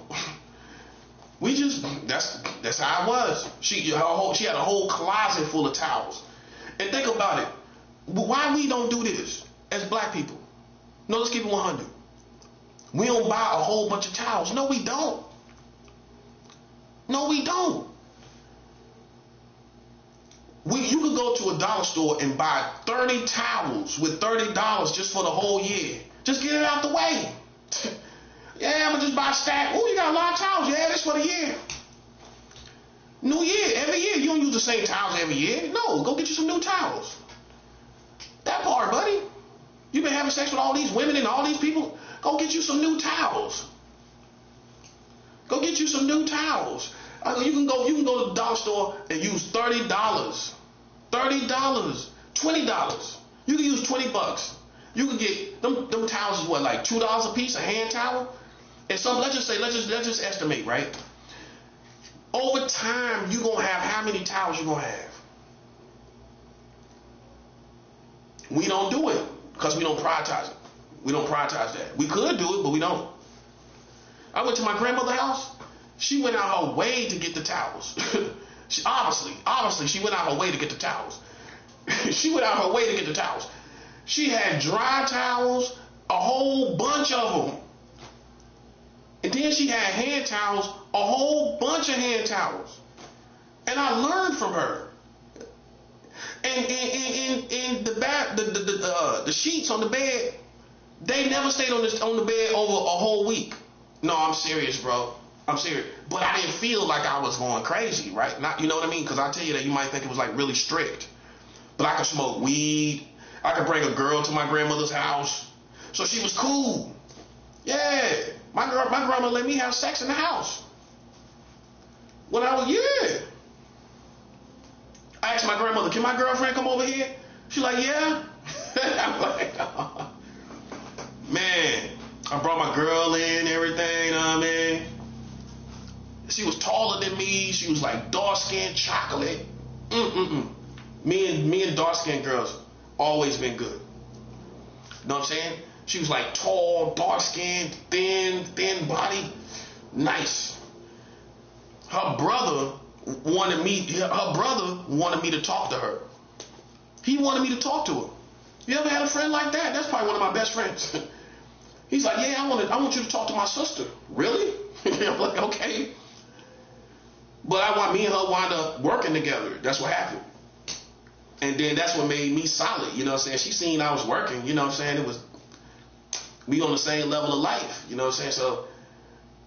So I invited her over, and she was like, well, if I come over there, I got to spend a night. That's what she said. So I'm like, okay, you got to spend a night if you come over here. Okay, well, let me go ask my grandmother. I'm like, Grandma, can my friend come over here, my girlfriend come over here and spend a night? She said if she come over here, she got to spend a night. You know, you're going to add all the details. She said she come over here, she got to spend a night. Because she probably can't get back home and everything. She's like, yeah, she can stay. So my grandmother had an immaculate house, clean house, food, everything. I got to bring a girl over, relax. You know what I'm saying? See, people ain't built like that no more. See, the old school felt like you needed to learn to be with a woman. You got to learn to be with a woman. You know what I'm saying? That's when some of these kids get messed up. I'm not saying I would do it like, because of my spirituality, that's why I'm not going to just let you go be with other girls and stuff like that. if you're my son or my daughter. But let's just be human. You know what I'm saying? You know, we know we ain't all obey the Lord in the old generation, right? Let's keep it 100. You know what I'm saying? We're not proud of that, but we just use our own life lessons. You know what I'm saying? Let's put it like that. We use our own life lessons. And your parents felt like you needed to learn about girls. You need to, and ain't no better place for you to learn about it here. You be here to yourself with your girlfriend, and me and her got together, we were high too, because we came in high for smoking weed. We got in my room, you know what I'm saying? That's how it happened, man. You know what I'm saying? So see, that's how cool my family, that's how cool my grandmother was. My grandmother taught me how to drive a car. My grandmother was cool, bruh. Like, the only thing she didn't use was slang, but she was cool. Like, she didn't mind if I smoked weed.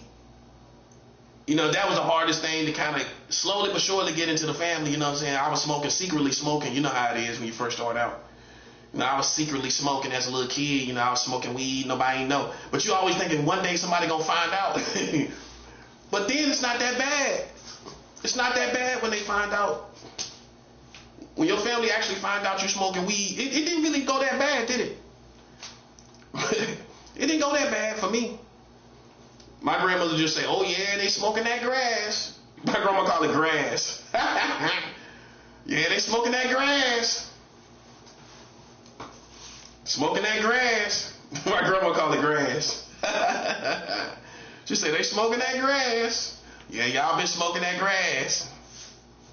Your eyes red, be high, bro. But we were so cool, my grandmother didn't mind. Like, you know, we were just cool or whatever, you know. She didn't care, you know, but she taught me how to drive a car. She taught me how to cook. She taught me how to fish. I started fishing with my grandmother. I learned how to what else? Well, cooking on that gas stove. I learned how to cook on a gas stove when I was 11 years old. 11. I was 11 years old. I learned how to cook on a gas stove. That's how you know I ain't retarded. Well, you cooking on the gas stove. Sure, that's why people try me like I'm okie doke. I'm just tripping off of you because you listen. Maybe it's because of where you came from. Your family was okie doke. Sure, I started cooking. Listen, I started okie doke mean you kind of goofy and kind of slow. You know what I'm saying? Look, okie doke. You know what I'm saying?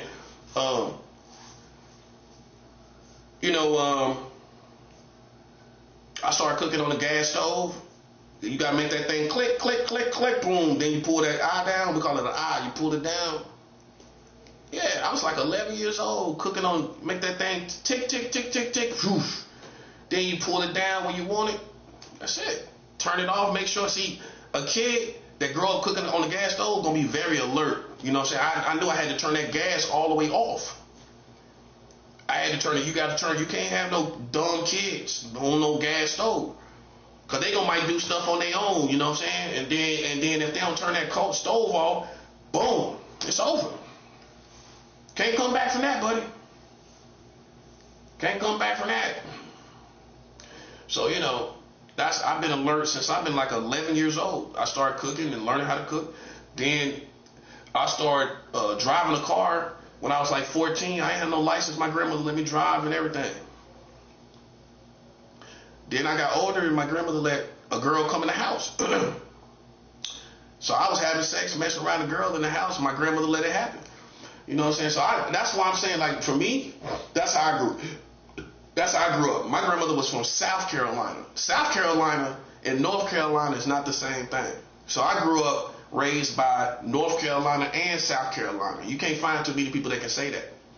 You know, I was raised by South Carolina, not just Charlotte. That's why I don't act like them. I don't really act. If you pay attention, I don't totally act like no Charlotte person. And then that's what throw them off all the time, because I don't really move like Charlotte. Because I didn't grow. My grandmother was from South Carolina. So everybody knows Charlotte, South Carolina people are better, sweeter and nicer. They're better quality people. Go ask anybody from Charlotte about South Carolina. See, what you really was shooting for for all you New Yorkers, was for South Carolina. That's the real sweet, good black people, and they still like that to this day. They still like that. Most of them still like that. You know, that's why you don't hear about South Carolina. You know, it's a whole different ball game. You know, North Carolina, we more angry as black people. We're more like the Midwest, which is like St. Louis, Chicago, Milwaukee, kind of like, well, not Milwaukee, but yeah, like St. Louis, Chicago, Detroit. Charlotte act like the Midwest. They don't act like Southern people to me. They don't act, like, pay attention to their attitude. Everything is like, it's like a mix between Detroit with all the ghetto ratchetness, Chicago with the attitude, ready to shoot people and all that kind of stuff, and just add St. Louis in there a little bit. You know what I'm saying? It's just like Charlotte. That's how Charlotte people act. They don't act like no South Carolina. South Carolina is really what you want to look for if you're trying to live in the South. You don't. North Carolina ain't like South Carolina. It's night and day difference. You thought because it was just the Carolinas, but you got to talk to the locals.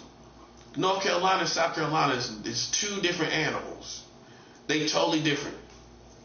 They nicer, sweeter. The best, sweetest woman, one of the sweetest women I've ever had in my life, she was from South Carolina. Nice. Me and her ain't never had no arguments. Nothing, man. Nothing. All we had was a good time. And then when we left each other, we ain't even break up. You ever been with somebody you ain't even break up? We just left. We just left each other. And we just moved on. You know what I'm saying? I stopped really calling her. She stopped really calling me. And we just kind of, I didn't look her up. I didn't try to.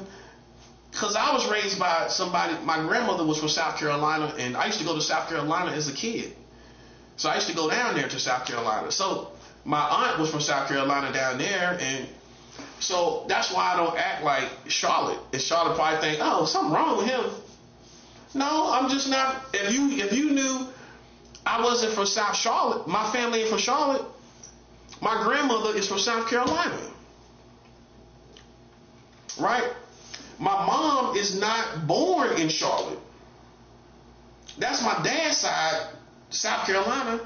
And my mom is not from Charlotte. She wasn't born in Charlotte. My mother was born in Gastonia, right?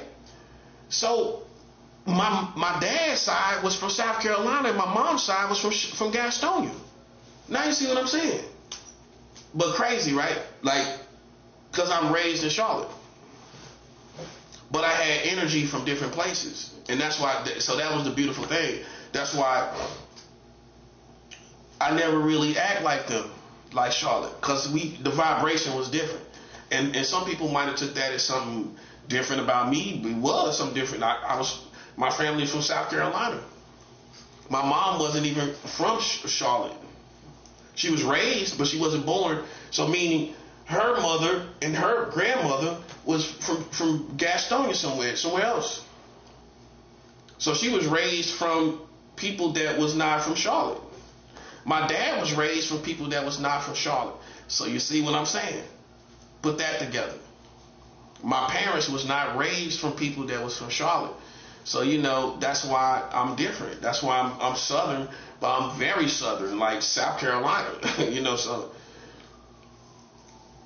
a whole different level of funk, man. That's why I said, like, when I was a kid, I grew up fishing, cutting grass. Oh, cutting grass too. I used to have to cut my grandmother grass, whether I wanted to or not. That was my job.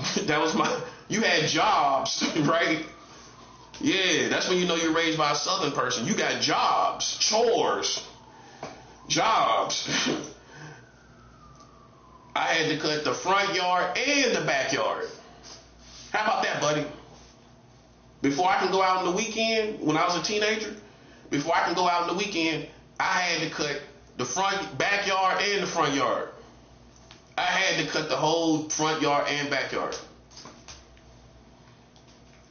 And I just got good at it. I didn't mind it. My grandmother was always happy about it. That's what kept me motivated.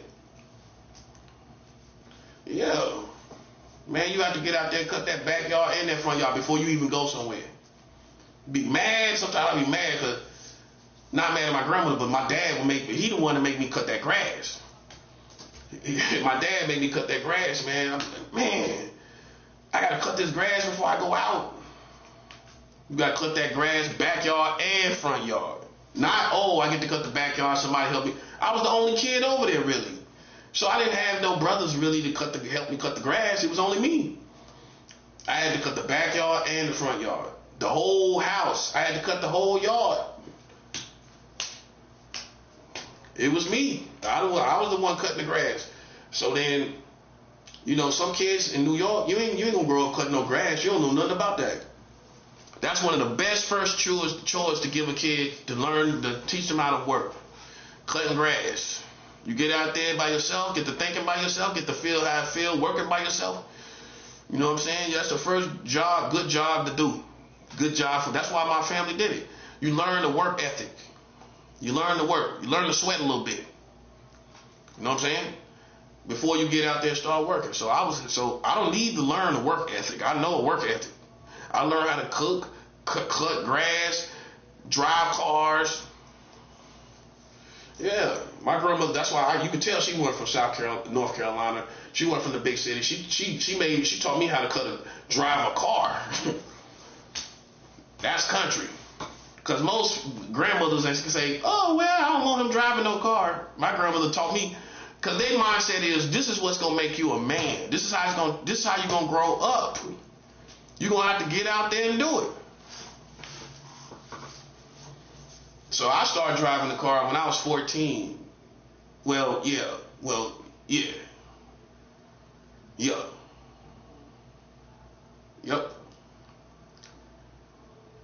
Yep, 14. It was right around the time when I started smoking weed. I started driving the car. Yeah. Yep, 14, definitely 15, but that was 14, definitely 14. So, yeah. All I can say, man, is for people that kids that don't learn to do stuff, you have to give your kids responsibility. You have to. If you don't give your kids responsibility, then they ain't gonna have no confidence.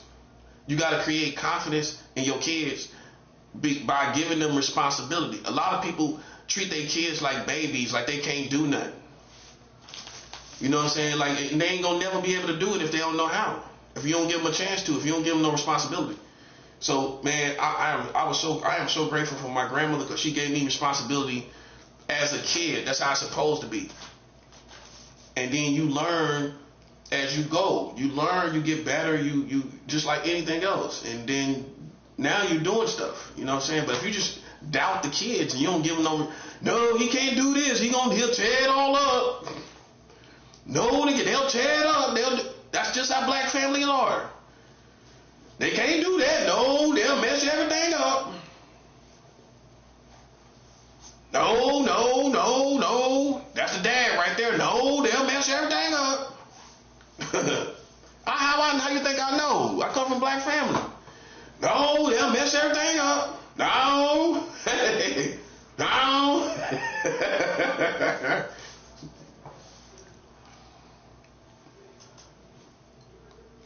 And my grandmother was from the South Carolina, man. South Carolina. She made me, I did everything. I started cooking, driving cars, fishing, fish. I went fishing with my grandmother before anybody else. She the one taught me. Started going fishing, everything. I loved it, man. I love going fishing. I love fishing. I always love going fishing. It's just beautiful, man. Fishing is one of the best things you can learn how to do. It's a good sport. It brings the whole family together. You can do anything out there while you fishing. You can have fun. You know, it's peaceful. It's fun. It's for any age of kid, any age of person. I love fishing. It's still to this day, I wish I could go somewhere and go fishing somewhere. You know what I'm saying? That's why, I gotta go fishing.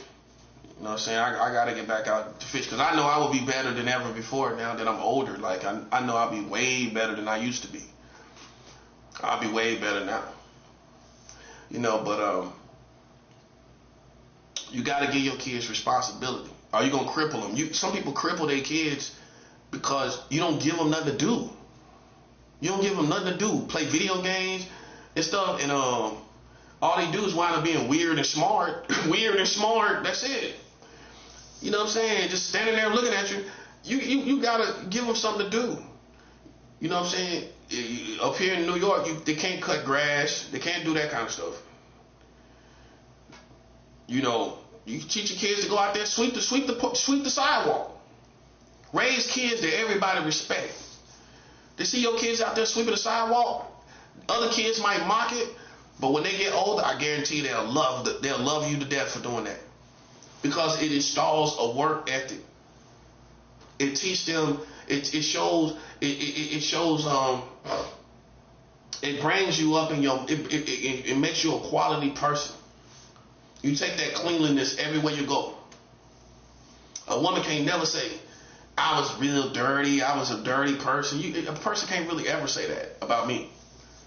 They just seen dirt all around and dirt everywhere and dirty. I might wear the same clothes, but I'm so clean. It's not dirty. That's just what it is, you know. And so for me, the world is full of people that wasn't raised properly. I'm telling you, that's what it is, man. That's more times than not, that's what it is. Yep. Especially black people, because we go through too much to not to be raised right. If you wasn't raised right by black people, that means something went wrong with them. Something went real wrong with them. I don't know what it was, but something went real wrong with them. But if you was raised right and your family wasn't on drugs made people not be raised right too. Some kids wasn't raised right because their parents got hooked on crack. That happened to a lot of people. But my mom, she didn't do crack. You know what I'm saying? My dad, all my parents did weed and cocaine. You know what I'm saying? But not crack. Not that I know. You know, not consistently. You know what I'm saying? But I found a joint one time when I was a kid, looking through a magazine. My dad used to hide the joints in the magazines, right?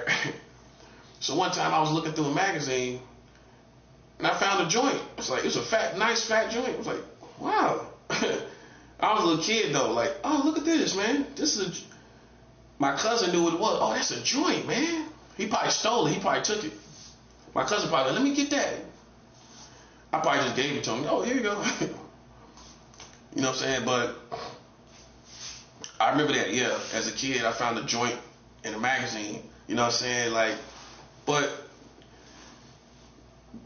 that's it. You know, nothing that, you know, really stopped me from being raised right. You know what I mean? If anything stopped me, it was me. You know what I'm saying? It was my mentality. You know, you get caught up. You get caught up in doing stuff you don't supposed to be doing. You get caught up selling drugs a little bit, doing little crimes here and there. You know, then you go on the wrong track. You know, for me, because of my grandmother, that's what really, if it wasn't from that, I probably would have been way further out there. But I got to go to my grandmother's house because my dad had visitation rights. He had visitation rights on the weekend. So he seen how much I like going on my grandmother's house. And so instead of him taking me to his house on the weekends, we started out like that. But then I just started liking going to my grandma's house because I got the video games, I got the cereal, I got the pizza. You know what I'm saying? I got the HBO, all of that. I just liked it better. You know what I'm saying? I just expressed that. I think I expressed that to my dad to where he ain't even fight it no more. I just liked it better. And then once I got a little older, I started smoking weed, everything. And my grandmother was teaching me everything anyway. She was teaching me how to cook. She was teaching me how to cut. My dad did teach me how to cut grass. My dad taught me how to cut grass. Make a line, make one line, then you put the lawnmower in the middle of the next line. Between the cut grass and the uncut grass. That's a line. That's a divide. You cut right in the middle of it. You put the lawnmower right in the middle of that line. That's old school.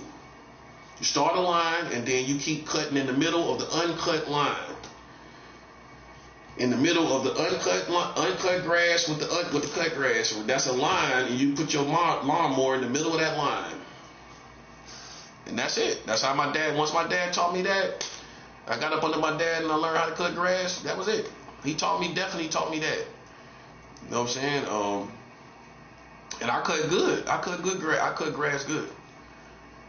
You know what I mean? I make sure I get all my sticks. First thing you gotta do is go scan for sticks and all kind of stuff on the yard. Big objects, rocks, all kind of stuff. Go scan the yard, make sure there ain't no sticks and stuff. Throw them off the yard. You know what I'm saying? And then you cut the grass. You don't just throw your lawnmower out there and start cutting grass. You know what I'm saying? You got to cut the grass, move all the objects. And in the South, you're going to see snakes. I killed a couple. This is as a grown man, I killed a snake. This snake was on my back when I was in Florida. And I had a blade on me, which I always kept, like I told you, around 2018. So, a snake was on my back. I just got straight up, and it dropped off my back. I was wearing these big boots at the time. I took the boot. He got in the corner to defend himself. This snake was willing to defend himself. But I hit him just right with the boot. Boom, hit him in the head. Boom, he just went limp. Started slithering off, right? I got over top of him, took my blade out, cut his head off. Boom.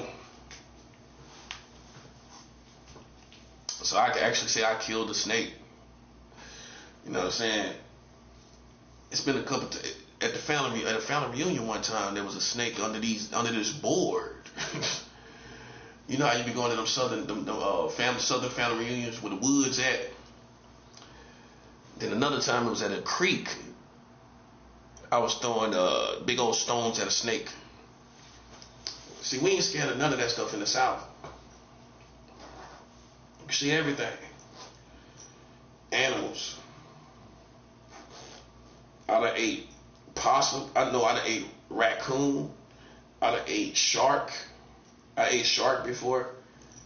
Yeah, I ate a shark. A real shark.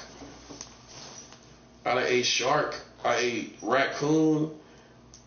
I ate rabbit. Rabbit is good. Real good. It's better than chicken. If you from the South and you ain't never ate rabbit, if you black and you ain't never ate rabbit, you ain't on our level. You fry it just like chicken. You put flour on it. You get a golden crisp, look golden brown, just like chicken. Boy. It's better than chicken. It's white meat, like chicken breast, white meat. Not slithery, wet meat, slimy meat. Nah, it's like chicken breast, white meat. Man, it's good. It's better than chicken to me. I don't know why. What happened to rabbit in the South in Charlotte? I don't know what happened, but I remember my grandmother used to cook chicken feet. Chicken feet. Nothing but chicken feet. As a kid, it didn't look appetizing to me, so I never tried them. I never liked chicken feet. I never liked the look at chicken feet. Yeah, my grandmother used to cook chicken feet. Of course, we had pig feet, but I really didn't like pig feet either. Chitlins, I like chitlins. And liver mush. You know. But yeah, but see, I was raised good, man. I was raised real good, man. That's why, like, if I ain't working, it's because I don't want to. It's not because I'm lazy. It's not because I don't have a work ethic. I don't know what life is about. It ain't because I'm crazy. It's because I'm at war with these people that thought they could play with my life because they listened to my brother. And I don't know what they thought. He was Gandhi. They thought Tremaine was Gandhi or something. Mother Teresa. They thought he was Mother Teresa. To Mother Teresa. That's being extra ghetto. Mother Teresa. She Mother Teresa. He thought it was Mother Teresa. Mother Teresa. Hey, well, I don't care. Well, listen. Whoever y'all listen to, I don't care. You listen. Ain't no black people I know, no matter where they come from, the West Coast, the South, anywhere. I done lived everywhere. Now, did you know I'm a Southern boy? I done lived in Los Angeles, everywhere. So I'm not the same Southern boy I used to be. Because I lived in Los Angeles, I lived in Seattle. Seattle is a city that I don't meet too many people that lived in Seattle like I did. I lived in Seattle too. Yeah, I lived in Seattle. And I used to get my hair braided in the parks, what they call Jurassic Park. I don't know if people in Seattle remember that, but they used to have this park called Jurassic Park in downtown Seattle. Because there was always crazy stuff going on. But I used to get my hair braided down there in Jurassic Park in Seattle. You know what I'm saying? But you know, man, like, yeah, it's a whole different culture in Seattle. You know, that's one of those little cities that people sleep on and they think it's a lot of rain. But it ain't. In Seattle, it's not a lot of rain. You get used to it. You get used to it. But summertime is just like anywhere else. It's nice. The weather's nice. It's mild. I had a lot of beautiful days in Seattle. Seattle is nice. And see, me being from the South, that's like one of the first. That was a perfect city for me to go to. Because Seattle's kind of laid back. You know what I'm saying? So for me being from the South to go to Seattle and people kind of laid back a little bit, it was like training wheels for the big cities. And then I started going to harder cities. Like I started going to Tampa. Tampa was a little step up from the Seattle. You know, it was a little more tougher in life, as far as life, racism, everything down there. Seattle's not racist at all. You know what I'm saying? In fact, it's more interracial couples in Seattle. It's one of the most interracial cities. You know what I'm saying? Where people are in interracial relationships, you know. So Seattle was still one of my favorite cities, man. Like the last job I had, I was in Seattle. I worked in Seattle. You know, it's a mild city. Black people there. Black people is in Seattle, and you know, it's a little city outside of Seattle that they go to, that black people go to. So it's Seattle's nice. It's I'm trying to think about that city that's outside of it. I can't think about it right now. It's on the tip of my tongue. But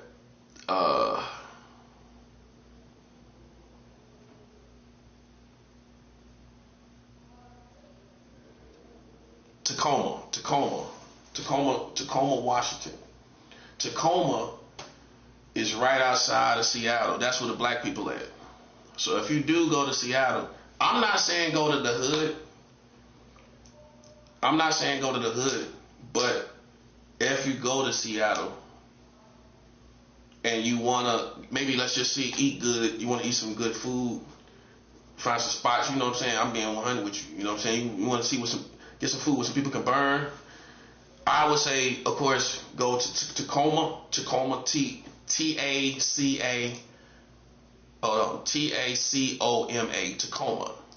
Washington. So that's where the black people at. But it is some racist people out there in Washington, but not really in Seattle. You know, and you got Mercer Island. That's where Bill Gates had Jimi Hendrix went to school out there in Seattle. And Garfield High, it's called Garfield, like the cartoon Garfield. I lived with a family in Seattle that went to Garfield High School. That's where Jimi Hendrix went to school. You gotta remember, Jimi Hendrix come from out there. In Seattle. Yep. But Yeah, so it ain't. So as you can see, I mean, on the strength of Jimi Hendrix, it's worth checking out. You know what I'm saying? It's like he was out there. It couldn't have been so bad. He was out there, and you know it got better and better. You know, so you know, I mean, it's just like anywhere else. It's just like same vices, same game. You know, it's the same game everywhere. You know, any metropolis in America got the same game, as you know. You know what I'm saying? Poverty, the hustle, the streets, the food stamps, the cigarettes, the dope, all of that, same thing. Tricking, all that, same thing. Same thing. You know, and you see the game everywhere you go. You just get in, you know, you from the streets, you're going to get in where the game at. You're going to learn where the game is at. Same thing. See, me, I just avoided a lot of it because I was living a Christian life. So I avoided a lot of it. That's why it's still a preserved innocence in my life that people can't. What you picking up on is I preserved, even through everything I've been through, there was a certain preserved innocence in my life. And that's what messed people up. Like how? Because I came to God when I was young, and I gave God a lot of my time when I was a young man. So I waited for my wife. I didn't have a lot of sex. And that's why it's so funny. That's why God is just, oof. I hate it for my enemies, because God seen me practice abstinence from like 18 to 19 to 20 and 21. So I remained abstinent. I practiced abstinence from the time I was 18 to 22. So my first 4 years, I gave it to God. I didn't have sex. You know what I'm saying? Nah, I waited for my wife, because once I was a Christian, I was like, well, I'm supposed to wait for my wife. And then I went down south to Tampa. You're going to always find a woman in Tampa, man. Like, well, in the older Tampa. I went down there when I was like 22 years old on my own. And it's all different type of ethnicities.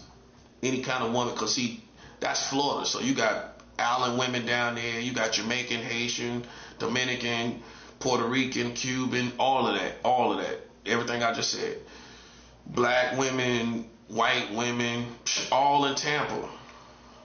See, I'm going to be honest with you, I don't regret my son, but I should have waited. Because there was so many women down there. I didn't even know. It's so many women in Tampa, the old school Tampa. Man, all different types, anything you can think about. If you go to Tampa, you're going to either get married or have some kids. That's my own saying, because there's so many different ethnicities of women. Ain't no way you're going to get away. You ain't going to get. There's too many women down there. There's too many different types. And I just went with the first woman I seen and that was attracted to me, puppy love. And that's my mistake as a young man. I went with the first woman that was attracted to me. And the truth is, man, it's a cautionary tale, man, because a black community, these black dudes that was at the shelter with me, because I was the youngest dude at the shelter, and then they seen she was young, and she was coming up there to see her stepdad that was in the shelter. That was the only reason she was coming up there. And they just tried to play matchmaker because I was young and she was young. So they lied and told her stepdad, that I liked her. And I didn't find her really attractive. I really didn't. I thought she kind of looked like she could be my sister. That was my first thought. And I told her that. Because of her features and everything, her nose, her bone structure in her face. But I didn't think nothing else. Then one day, her dad was in a church van because they make the older dudes run errands. You know what I'm saying? So he had went to go get the food for the shelter. Like, we was in a church shelter. We was living on church grounds, and it was converted. One of the floors was converted to a whole shelter for homeless people. So I went all the way down there and went straight there, got a job, got up on my feet. So I didn't go there and be in a shelter. I got me a real job. I touched down in Tampa, got me a job. I was only 22 years old. And I met her, and see, I should have just stayed working for a little bit. Because it was a girl on my job that I kind of liked. And she always used to smile at me and everything. And she looked like she was Italian and French. Like, white girl, like she was Italian and French. She always had this little smile looking at me. You know what I'm saying? Her name was Tony, man. Her name was Tony. Which I always like those unisex names for a girl anyway. So for a girl to be named Tony, I kind of like that anyway. So this is like this little white girl named Tony, man. And like, we was like about 3 years apart. She was like 20 years old. And I was 22. So you do the math. Like, I was just 22. She was 20. Young, both young and fresh. And she was pretty and fresh. Young and fresh and pretty. And I was only 22, so I was young and fresh. I ain't never had no STDs in my life. You know what I'm saying? So I never even went to the doctor. So we both were young and fresh. She was 20, I was 22. And I think it was this attraction between me and her. You know what I'm saying? I think it was. You know what I'm saying? She used to always be smiling at me, always smiling. See, a young man don't really know what that means. You know what I'm saying? But now I'm older, I know what it means. You know what I'm saying? Like, she was always smiling at me, man. She was always smiling. Every time I seen her, she was always smiling at me, man. You know, she was always smiling. So,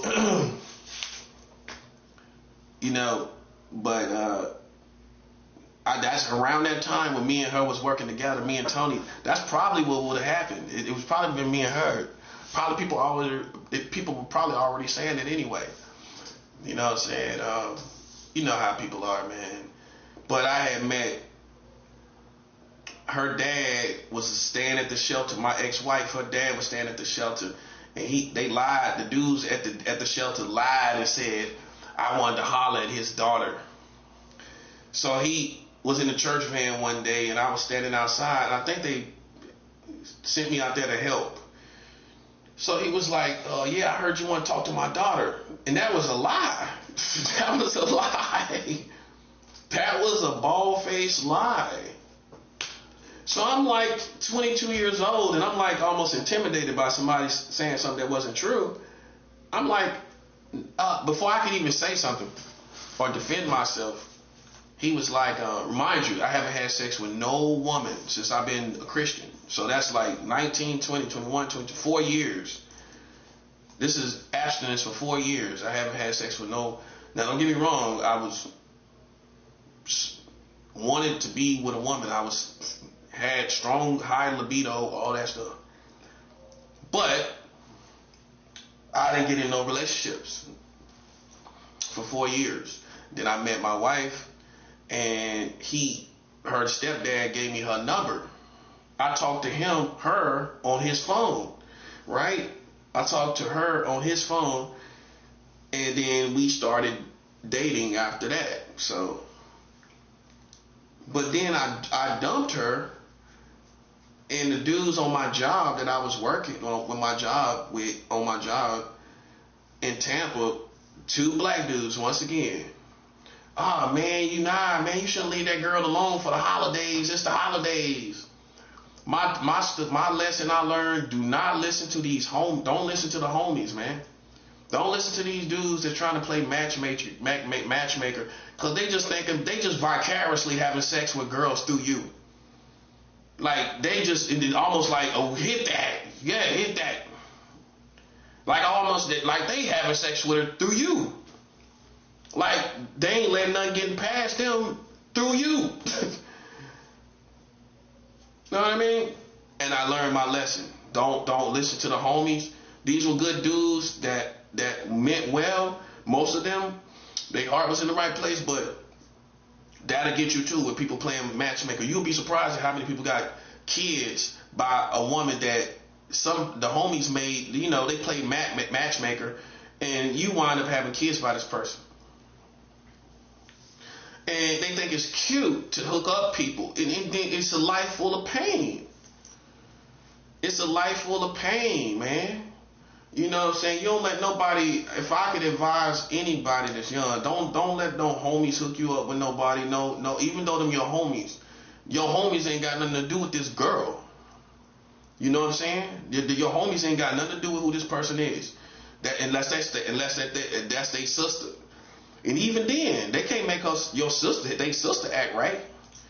How they gonna do that? It don't even matter if it's their family. You do not hook up with nobody the homies is telling you about, because all they doing it for is this, for you to have sex with her. You hit that basically. They ain't even really trying to tell you to be in no relationship with her. You understand? They ain't really saying you should marry her. They basically insinuating go ahead and try to hit that. Go ahead and have sex. That's how I do black, especially in our culture, in the black culture. They gonna tell you, yeah, go ahead and hit that, man. Go ahead and see what that's about. And then they want you to talk about it. They want to ask you what happened. I mean, come on, that's the truth. Man, look, man. Dudes are dogs, and you know that, man. You know how it is. You know what I'm saying? And you'll be victim to dogs wanting you doing what dogs want you to do.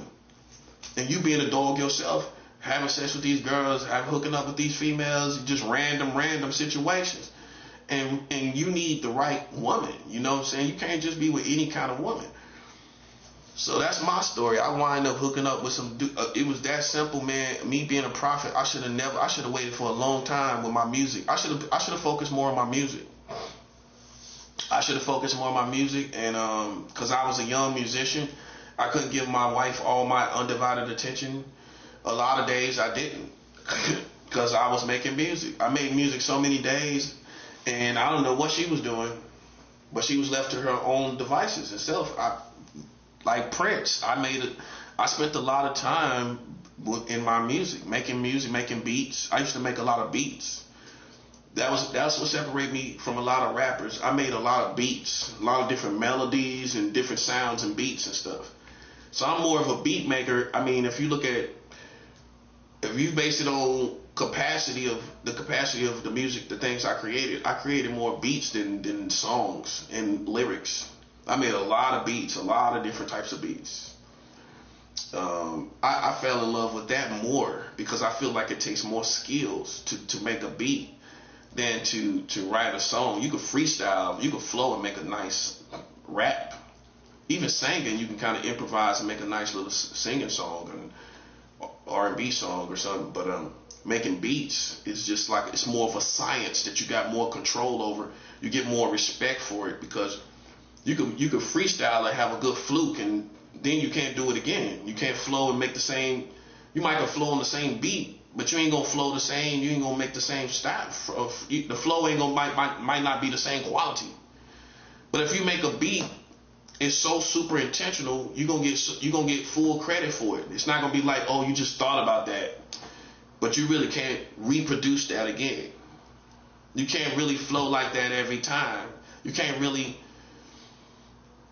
Even a delivery on a recording, you might not be able to duplicate that same exact inflation or your voice and how it sounded. You might not be able to do that ever again in your life. You might get close, but not totally. I mean, in fact, there's no vocal that is the same. That's what an engineer will tell you. It'll be something different. So that's like why the perfect the take that you do in the studio, I mean, it's really almost a fluke. It really is, because you can't do it again. It's no way. You know what I'm saying? You can get close, but a lot of rappers, I mean a lot of fans don't know. It's even when you see somebody do a song in concert, they don't even try to make the same. In fact, they try to play off the fact that it's a live performance and give you new ad libs and things like that. And sometimes fans even miss that, but some fans don't. But But it's impossible to make the same song once again, or the same take in the studio over. You can't duplicate it and make it the same thing. So with that being said, you get more respect as a producer because a producer is gonna say this was not a fluke. In fact, I listened to this same beat for hours and hours and hours. So I had to really think to make this beat. The levels that the beat is at, the bass, the treble, the hi-hat, the bass kick, the main instrument, the other little things you added in there, it's all super intentional. And then once I realized this, I fell in love with making beats because I felt like it took more skills and it took more effort. It took way more effort to make the beat. You know what I'm saying? And you get more credit for it. A good take is a good take, and then you ain't gonna be able to do it again. Or even the flow. You know, you might freestyle on the beat when you high or drunk and it's hot, but you can't do it the next day when you're sober. You can't get up in the morning and hung over and make the same as a real artist should be able to do. You can't, you know, it is what it is. And you gotta go with that. But a producer can get up, make a beat while he high, wake up the next day. I'm not saying get high, but I'm just saying that's how it is. Wake up the next day and work on the same beat, and you still have the same level of productivity that you did when you was high working on the beat. And now that you sober, you still got the same level of productivity. You still producing on the same level, no pun intended. And so I just fell in love with like making beats. To be honest with you, that probably is why I didn't make a lot of recordings and I didn't make a lot of music to put out there because I just started making beats. I just loved making beats. Even while I was married, you know, I was only 22. I was making beats and everything, and I just loved making music. You know, it was, to me, that was more. It took more skills. You know what I'm saying? It's more of a world. It's more of a real whole world of music, and you know, and the beat maker is the one that really makes the whole feel of the music. They don't get enough credit. I mean, if I don't give you a beat, you just rapping. But the beat, you know, identifies the whole feel of everything that the music, that the lyricist is saying. You know what I'm saying? That's what identifies the lyrics. That's what makes the lyrics real. Realer than ever. Like, I mean, if I say something without a beat, it's gonna be real. But when I put that beat to it, it's just like, now it creates the world of what you're saying. You know, so you know. So I spent a lot of time making beats, a lot of time away from my wife making beats. And what I should have did, I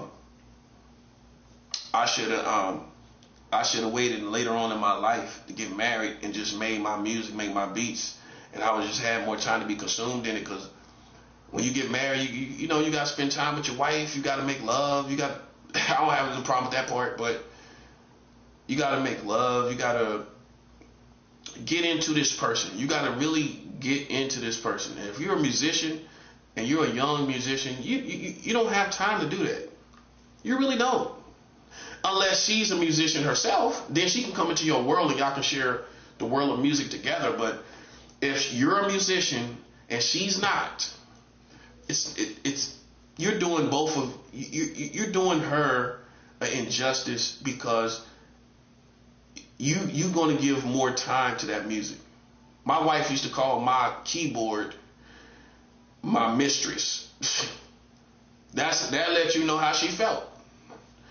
That's the punchline. She called my keyboard my mistress because I was always into my music. I made love to my wife. You know, I spent time with my wife. I talked to her, things like that. But I'm gonna be honest with you, man. If I wouldn't have been into my music, we probably would have been closer. We probably would have been a lot closer, even more sex. We probably had more sex, probably. More sex, more everything, but the music is such a love. It's such a powerful lover, man. If you really got talent, man, you know, and you know how to make music, and you can make all these different instruments come together and do all these different types of things. It's a very powerful lover, man. And if you don't have the right woman to understand that, if she don't come into your world, it's you're doing both of you are being let down, because you need a woman really that comes into your world, into that music. If she can't come into that world with you, she gonna be on the outside. She gonna be on the outside. That's the bottom line. She ain't gonna be in your world. She ain't gonna be in your dream girl. For most musicians, is a singer. That was always my dream girl. I always thought I'd have this singer wife. You know what I'm saying? Hey, tell the truth. All these musicians, all these rappers, you thought you was gonna have a wife that could sing and come on, let's keep it real. You thought you made up a name for your wife. You ain't make up a stage name for your wife. Hey, come on. We all did that. I made up a stage name for my wife. I had the name and everything. You know what I'm saying? And I even thought about places I could put her in songs and all that stuff, man.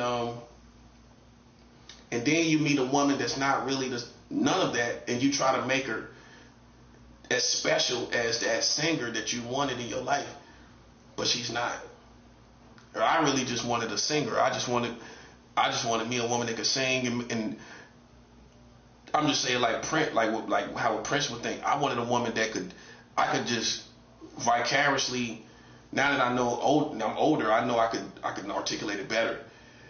I wanted a woman that I could articulate a female singing style inside of, because I can articulate a female singing style. You know what I'm saying? Even rapping style.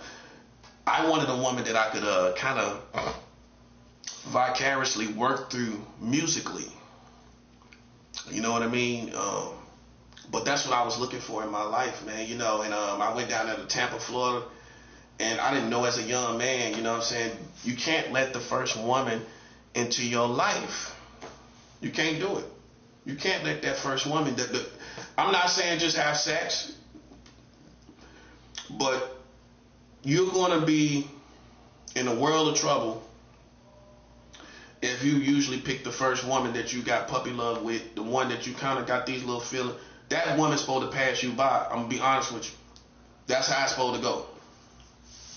And some people don't want to hear that, but that's how it's supposed to go. That first person, you supposed to look back and say, yeah, man, remember that first girl you don't supposed to be with her, because you need enough time to grow as a person, and you need enough time to do your music. For me as a musician, you're going to want that woman there, but I'm telling you, if I had all my time devoted to my music, I probably would have made it, because I would have had so much time. I would have just been overtaken with the music, and I would have just made the craziest stuff. I would have made the craziest music, because I would have had time to make the craziest music. But it's like if you keep stopping, go stop, and you don't give your undivided attention to the music, you ain't gonna become a monster. You have to become a monster to become a famous musician. You can have talent, but you have to become the monster, where you can just drop music at any time, which means you have to live in the world of music all the time, every day, to where now it's just like second nature for you to make music, make beats, make lyrics, everything. It's got to be your everyday consuming force besides God. God first, and music after that. That's how it got to be. And if you're a young man, you're going to be focused more on a female. I'm telling you from advice. From experience. You're going to be focused more on a female, trying to get this dream girl to make your whole dream come true with the music and the girl and everything. I already know. I've been through it. I already know what I'm talking about. But in the end, she wasn't that dream girl. You know what I'm saying? You tried to make her into the dream girl and played yourself. You know what I'm saying? Because she wasn't the dream girl at all. She never was. You know what I'm saying? But like I said, I don't regret my son. My son is the best thing I got out of that marriage, to bring life into the world. I would never regret that.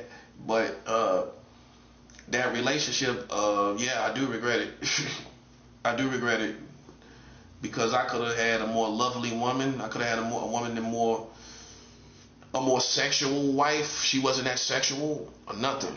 You know what I'm saying? I was more sexual than she was and everything. Like, you know, that's the deception though, man. It'll seem like y'all could be more y'all got this sexual tension between each other, and then once y'all get together, now she comes home, she don't want to have sex. You know what I'm saying? She was one of those type of girls. Working all the time and she don't want to have sex, and just like a little young girl in her own world, and she just working and she don't really want to have sex. One of them type. So it was many nights that me and her didn't even have sex. You know what I'm saying? Like, she'll just get me off and go to sleep. And it's like, so that right there too would stop the closeness. It'll stop. And so, you know, I don't force myself on no woman. You know what I'm saying? I don't know. I do like what many men do, turn on the light. You ain't going to sleep. Hey, come on, you remember that in your younger years? You want to have sex, you ain't going to sleep. No, turn on the light. See, if you got married real young, I was only in my early 20s. I was only 22. That's not even mid 20s. You turn on the light because you want to have one person want to go to sleep, the other person don't. That's young love right there, boy. You turn on the light, take the sheets off, take the covers off, wake up. You ain't going to sleep.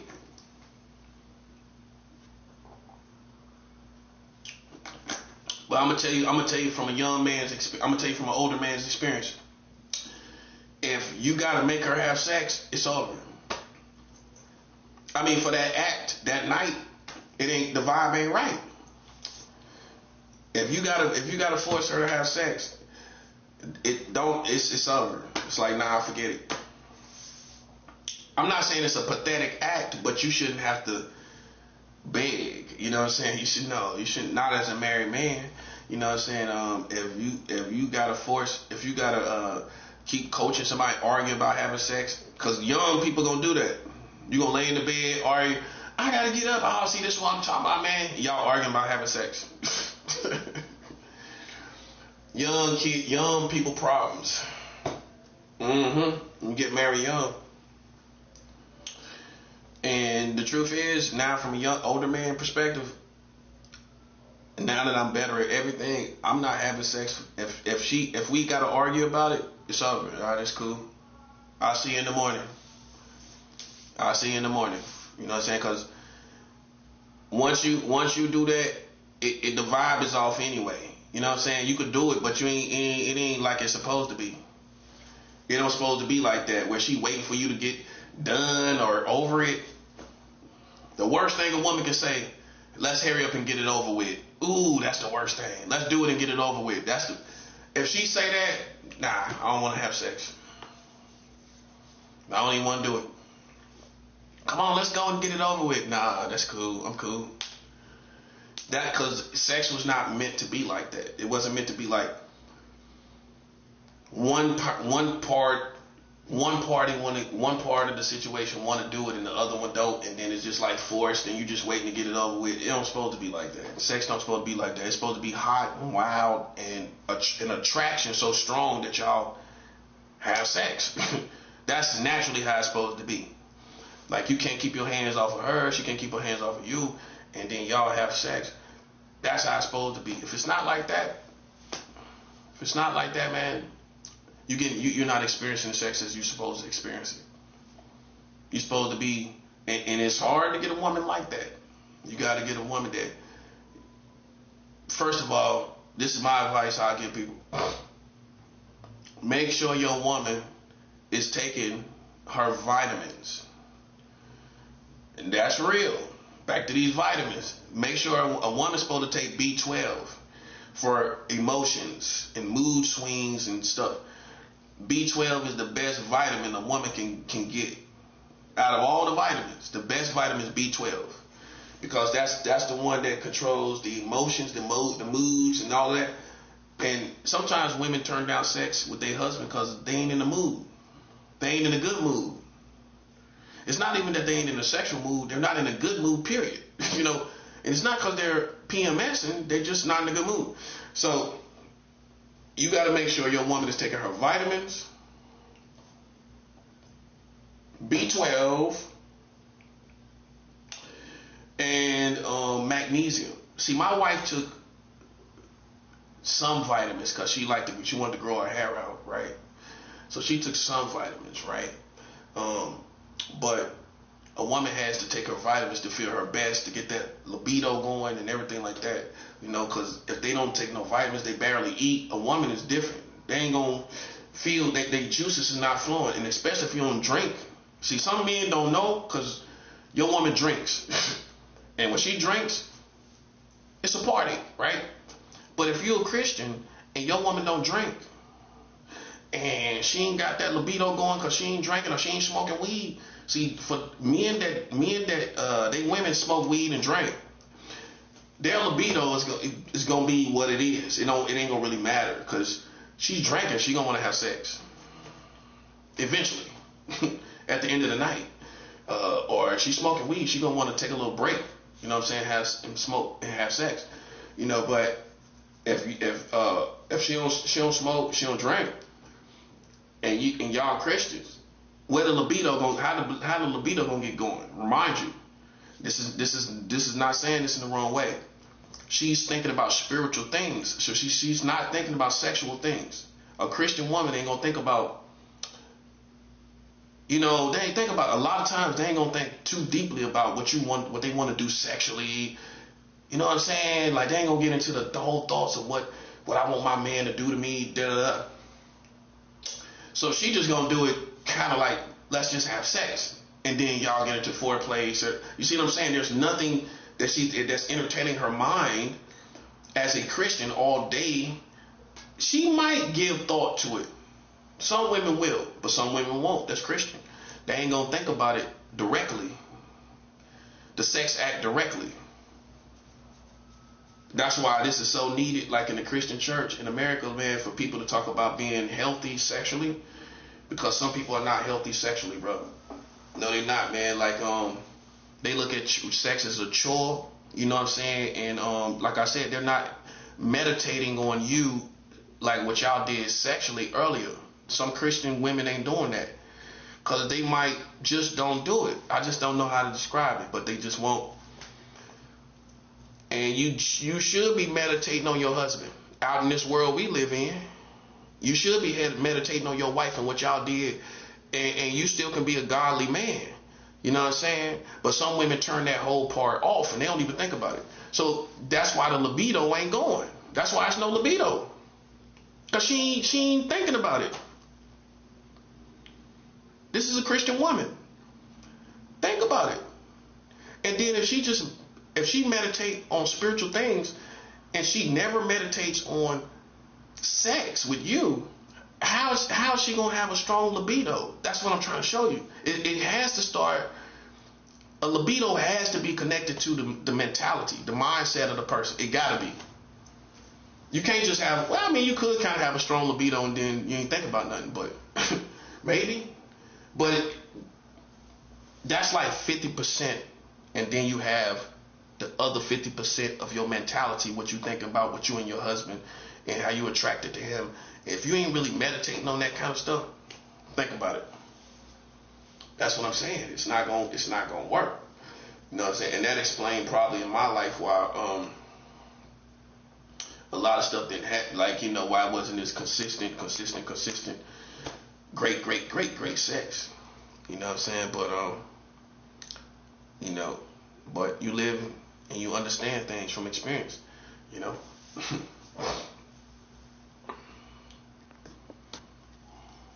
Yeah.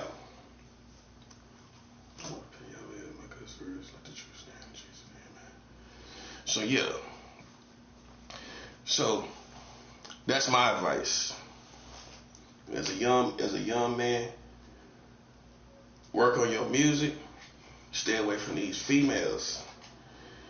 And then, cause they gonna come with time anyway. One thing about that, long as you got money, women gonna come. I'm not being sexist, I'm just being real. Women gonna come if you got money. And you're going to get the best quality women. If you really do like black women, you're going to have the best black woman you can get. And check this part. She's already on your level of life. That means she don't need you for money. So you can get that pull, you can push that aside. She's not in your life for what you can do for her. So, because you don't know if she really loves you or not until you broke. If you got money, any woman can act like she love you, cause she love the lifestyle.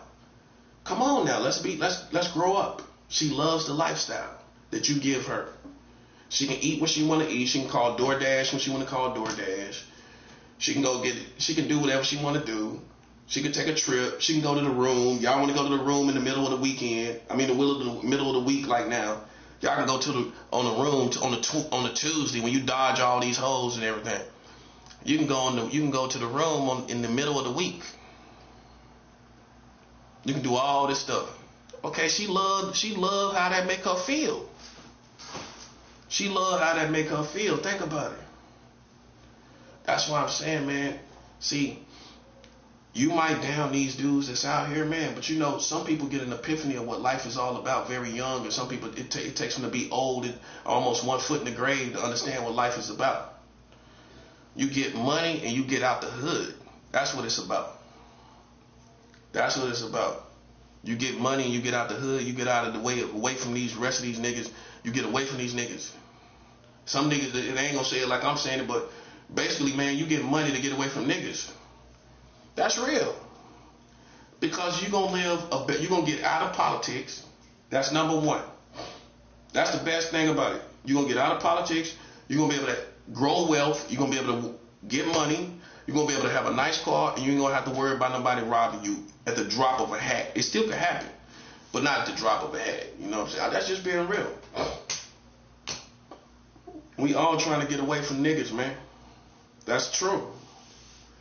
You know what I'm saying? It's just part of the last days. It's part of the last days. We all trying to get away from niggas. So anybody that's embracing it and all of that, that's what's fake. The nigga that's standing on his own, that's real. You know why? Because listen, I'm aware of all this stuff that's going on, which makes me real. And I don't want nothing to do with it. I want to get away from it. And I'm going to remain 100 and I'm going to get away from it. See, what you don't know about the hood is, if you famous or you got qualities like me, they want you to stick around. They want to keep you here. You got to be like, hold up, little buddy. Nah. I'm glad you're enjoying the show, but I got to move on.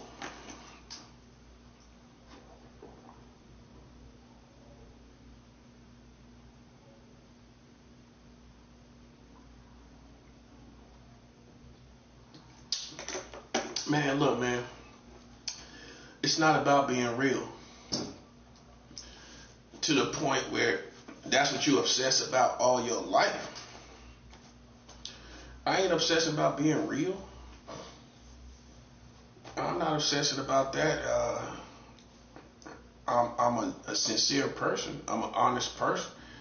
But that's not all there is to me. And that's, in your case, as Americans, that's not going to disqualify you.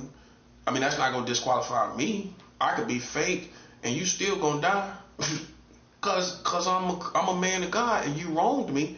So I could be fake based on your standard. And you still got to die. Oh, if I'm fake, you going to win. If I'm fake, you going to win. I don't think so. I don't think so, amigo. Amigo. If I'm fake, you gonna win. In God's book, I mean, I'm gonna be honest with you. You got some Christians out here who might be fake according to your standards, but then you get smashed if you play with them. I'm just saying, you might have some kid out there, and they might talk to the police. They might be a Christian. But if you play with them, you're going to get smashed, bro. Right or wrong? Okay, so then that don't even apply to me as a Christian. What you need to worry about is that I'm a man of God and you done played games with a man of God. That's what you need to be concerned about. Not like you in high school in the ghetto talking about being real. That's some stuff we used to talk about when I was like 16. Yeah, that's real. That dude real. We real. I don't harp on that like that no more. I just give you my ID. I let you know where I come from. I let you know what danger you in according to your situation, the games you playing. That's the only reason I'm talking about it. If I was talking to other people where their head was somewhere else, I wouldn't even be talking about that. That's the only reason I'm talking about it now. Makes sense? Okay, so yeah, but you see what I'm talking about, grown man stuff. These baby mamas and meeting the wrong women. See where my head is at? That's how you know I'm real, buddy. I'm over here talking about, man, dating these wrong women, getting these wrong females. You don't hear me talking about nothing else. So yeah, they can't relate to that because they gay, ain't they? You can't relate. That's why you want me to change the conversation. Oh, because I guess you got a little bit of real in you, although you gay. Although you gay, you got a little real in you. That's what you want me to talk about, aren't you? We're going to talk about these females. Real ones. We're going to talk about female. They don't like that conversation, do they? We're going to talk about female. Dating these wrong women. Get the right woman. Wait, take your time and get the right woman. Take your time, do it right. We can do it, baby. Do it tonight. Take your time. Take your time. I grew up on that old school, boy. Take your time, do it right. Do it, baby. Do it tonight. See, them times gone, though, man. You know what I'm saying? But we still, boy, they don't make them like that. You can't even find a woman get on that vibe like that, nigga. You know what I mean? She get drunk, she want to listen to all this rap. Man, you lucky if you find your young woman get on that vibe like that, man. Only way, if she her mama, and she grow up a certain way, yeah, that part. See, back to how a woman raised, she get raised by the right people.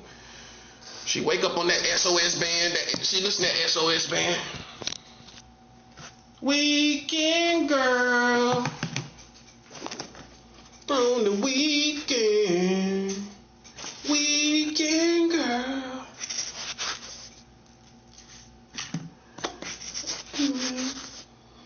To work it out.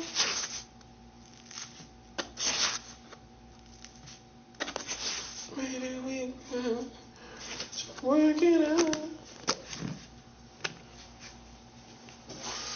I was raised on that old school, all that stuff.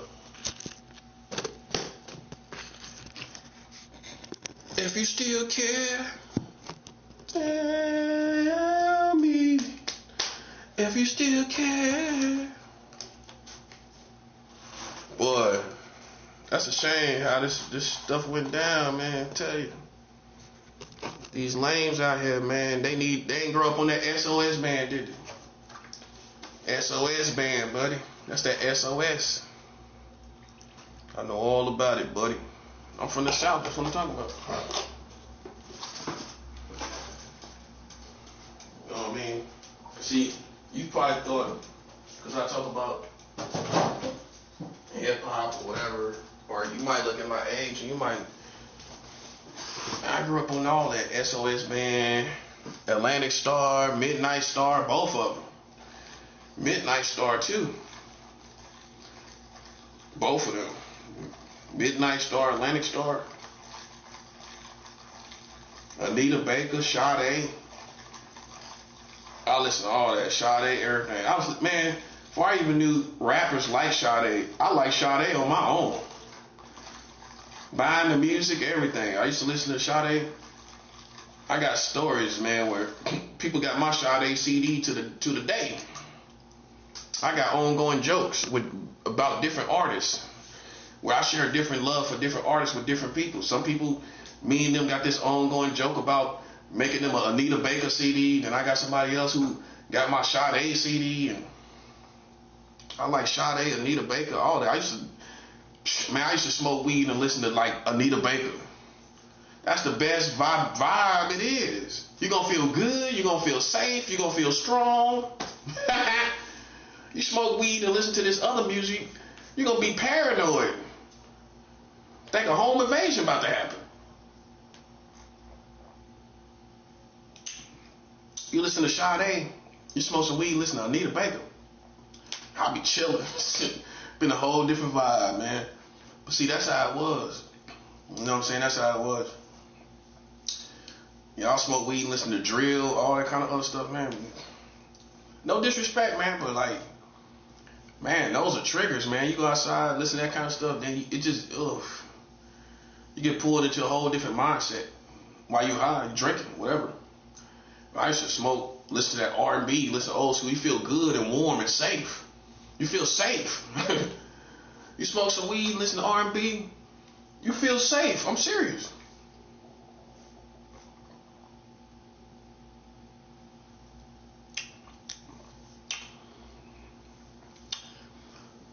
I guess they swore up and down. I wasn't black. It's just a war went down, man. That's all. A war went down with all them people out there, and I wish that it didn't happen like that. But as you can imagine, I'm a black man from North Carolina. I got my pride. Maybe I got stronger pride than you, because I'm from North Carolina, and you know, we around real black people, and when stuff like this happen, ain't no way black people gonna think anything differently than what I'm talking about, man. We going to war and that's it. That's all there is to it. There ain't nothing else going down.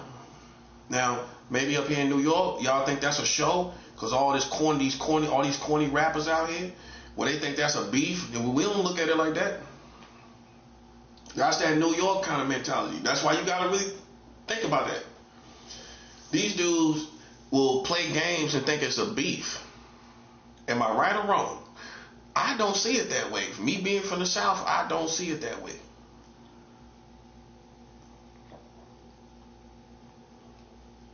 Think about what I'm saying. Rap come from New York. So this is a land of people who think they got beef with other dudes. Look at it that way. You go to the South, man, ain't nobody, people that lived all around is not thinking like this. I'm not thinking like that at all. I'm not thinking in terms of no beef when I ain't no musician no more. I don't do music no more. I don't get paid doing music. I'm not thinking like that. I'm thinking in terms of the streets. That's what I'm thinking of in terms of. And in the streets, ain't no room for beef. Like Biggie said, that beef stuff is played out. Yeah. That beef stuff is played out, bro. You think it's me, it's you. I defend myself. I'm supposed to talk like this. I'm supposed to talk like this no matter if I'm not beefing with nobody. I'm supposed to stand my ground and talk like this. You ain't gonna never shut no grown man up that's black like me. You ain't gonna never shut me up.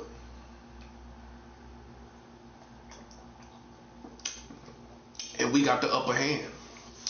All this stuff happening with Trump, all this stuff happening in Greenland and all this stuff, this is all working for our favor. This is all working for my good. That's it, bro. Like, I mean, see, this is, now, right there is where you see they not black people like we are.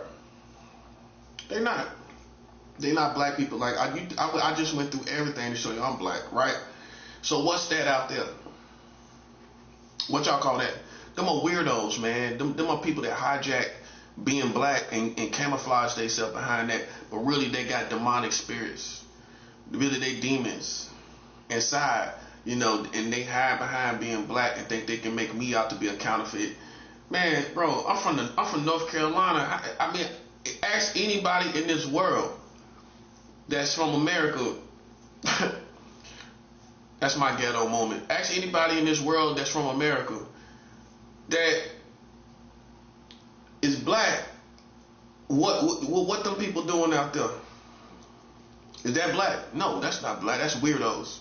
That's posing as being black or hiding behind it and think they represent it or think they not fraudulent. How we know you not us? Because you don't have principles. I just stood on my own like I supposed to because there was so much confusion I was supposed to. I was supposed to stand on my own to the smoke clear, and now you can see these lame niggas like they are.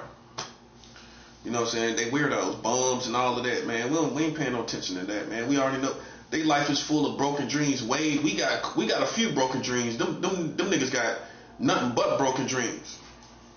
I ain't listening to no nigga like that. That's why they doing drugs. They got broken dreams.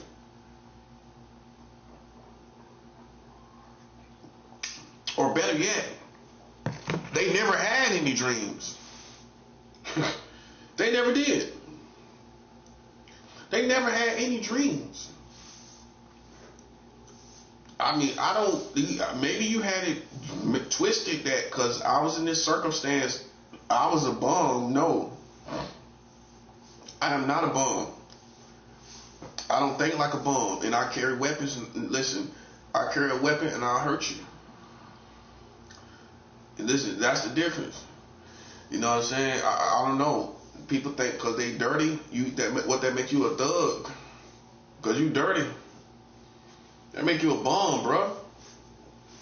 I take showers every time I go in the bathroom. I take showers every time regardless. I take showers. I also use, some people go to the bathroom and defecate and wipe their butt. You still funky.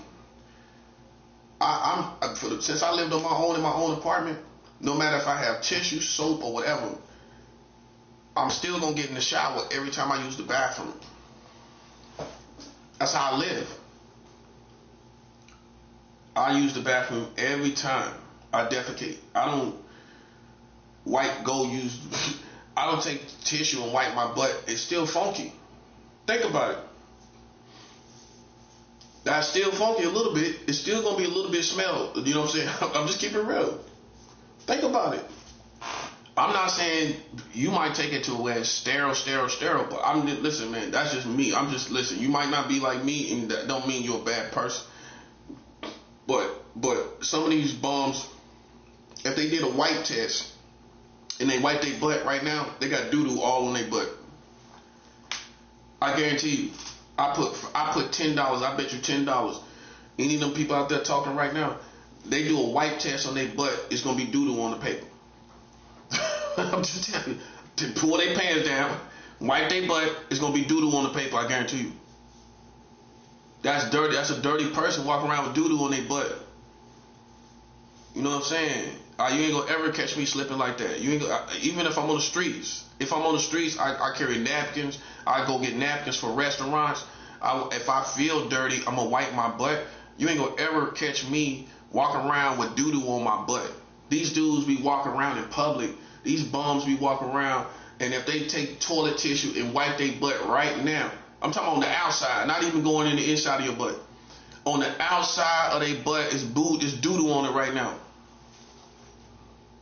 And they ain't even used the bathroom. That's just a dirty person, bro.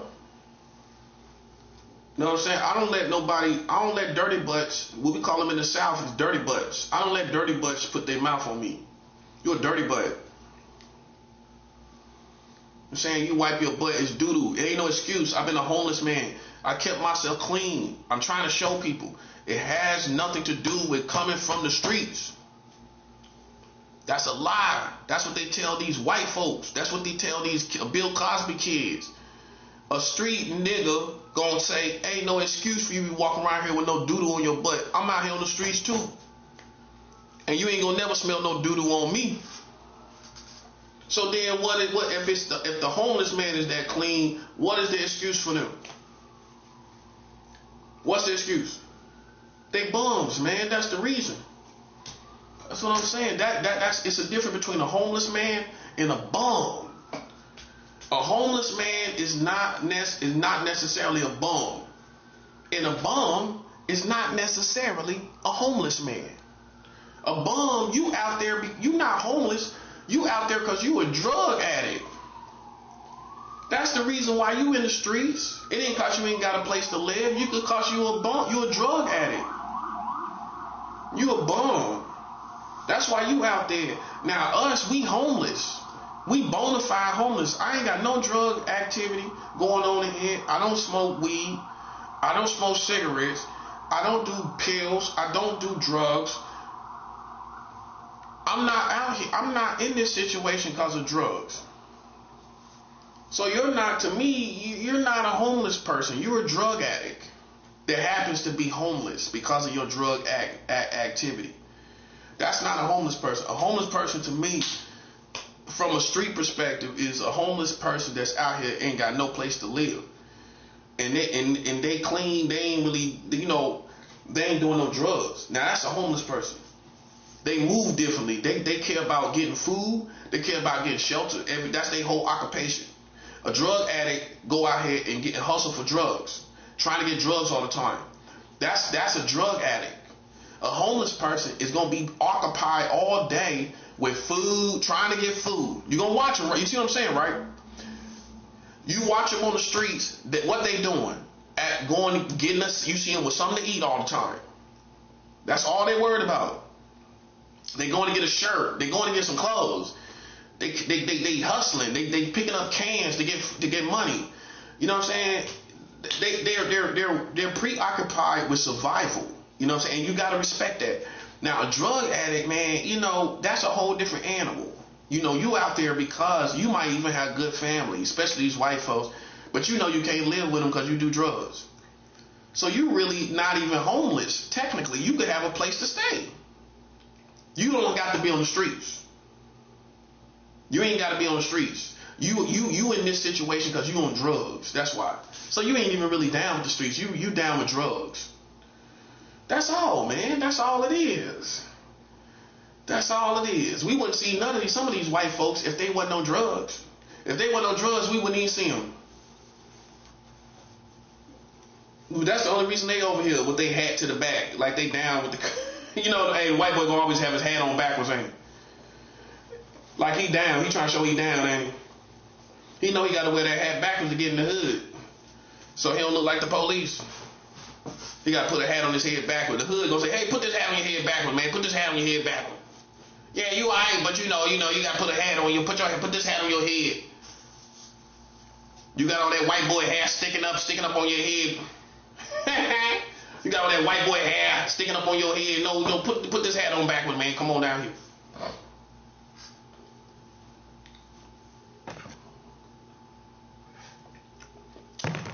A homeless man is gonna be preoccupied with things that people that is occupied with concerning survival.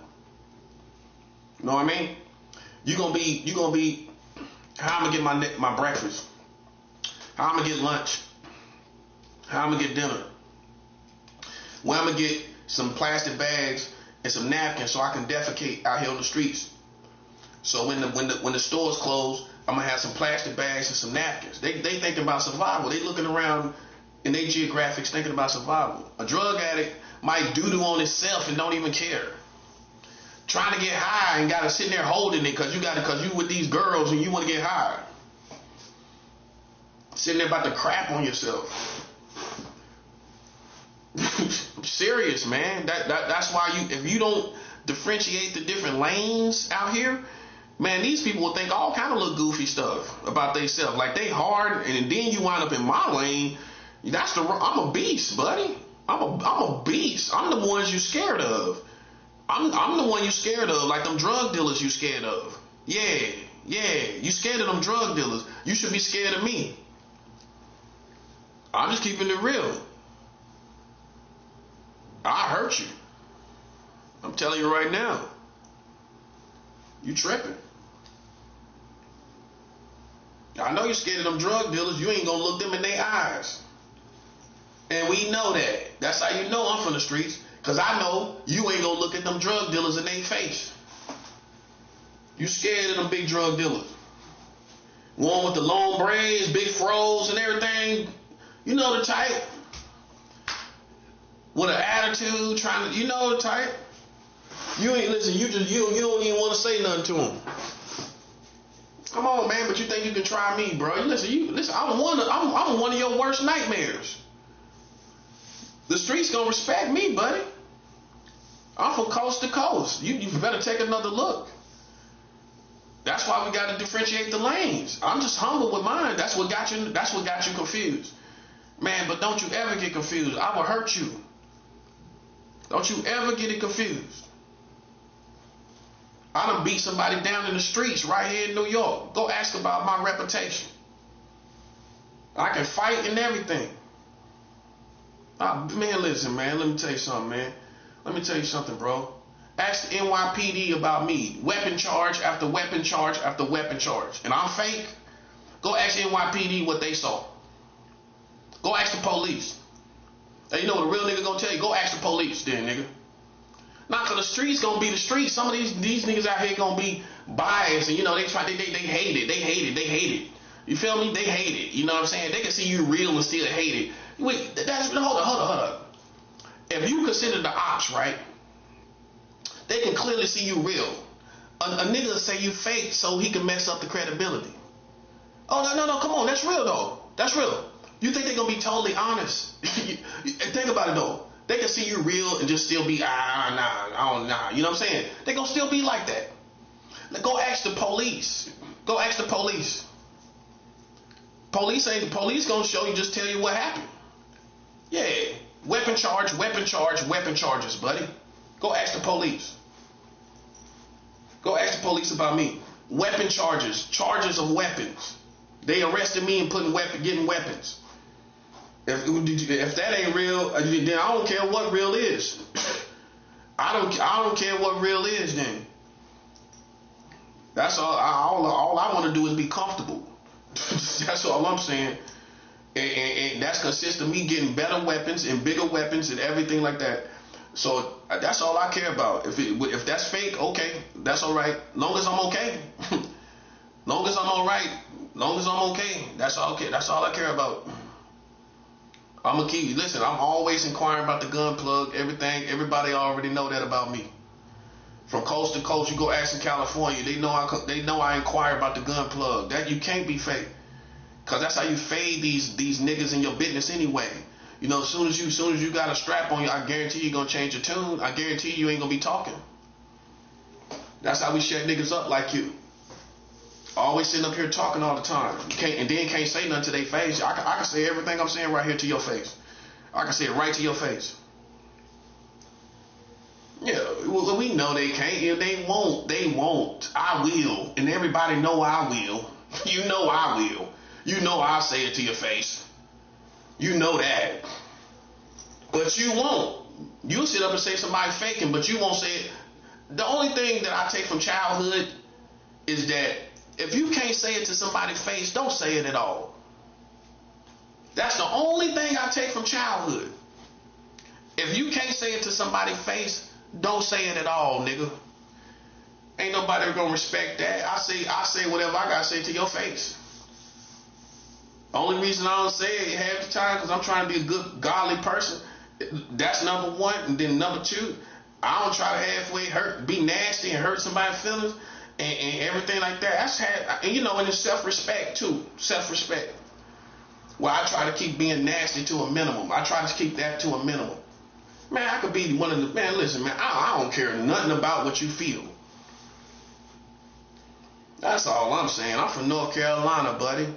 I ain't from no New York. I'm from North Carolina. I'm where your grandmama and them from. I'm where your daddy and them from. I'm where your mama and them from. Your mama and them from where I'm from. Not you. You from New York. I'm where your family from. That's why I sound like you and you think you sound like me. You know why? Because I'm where your family come from. That's why. I'm the root.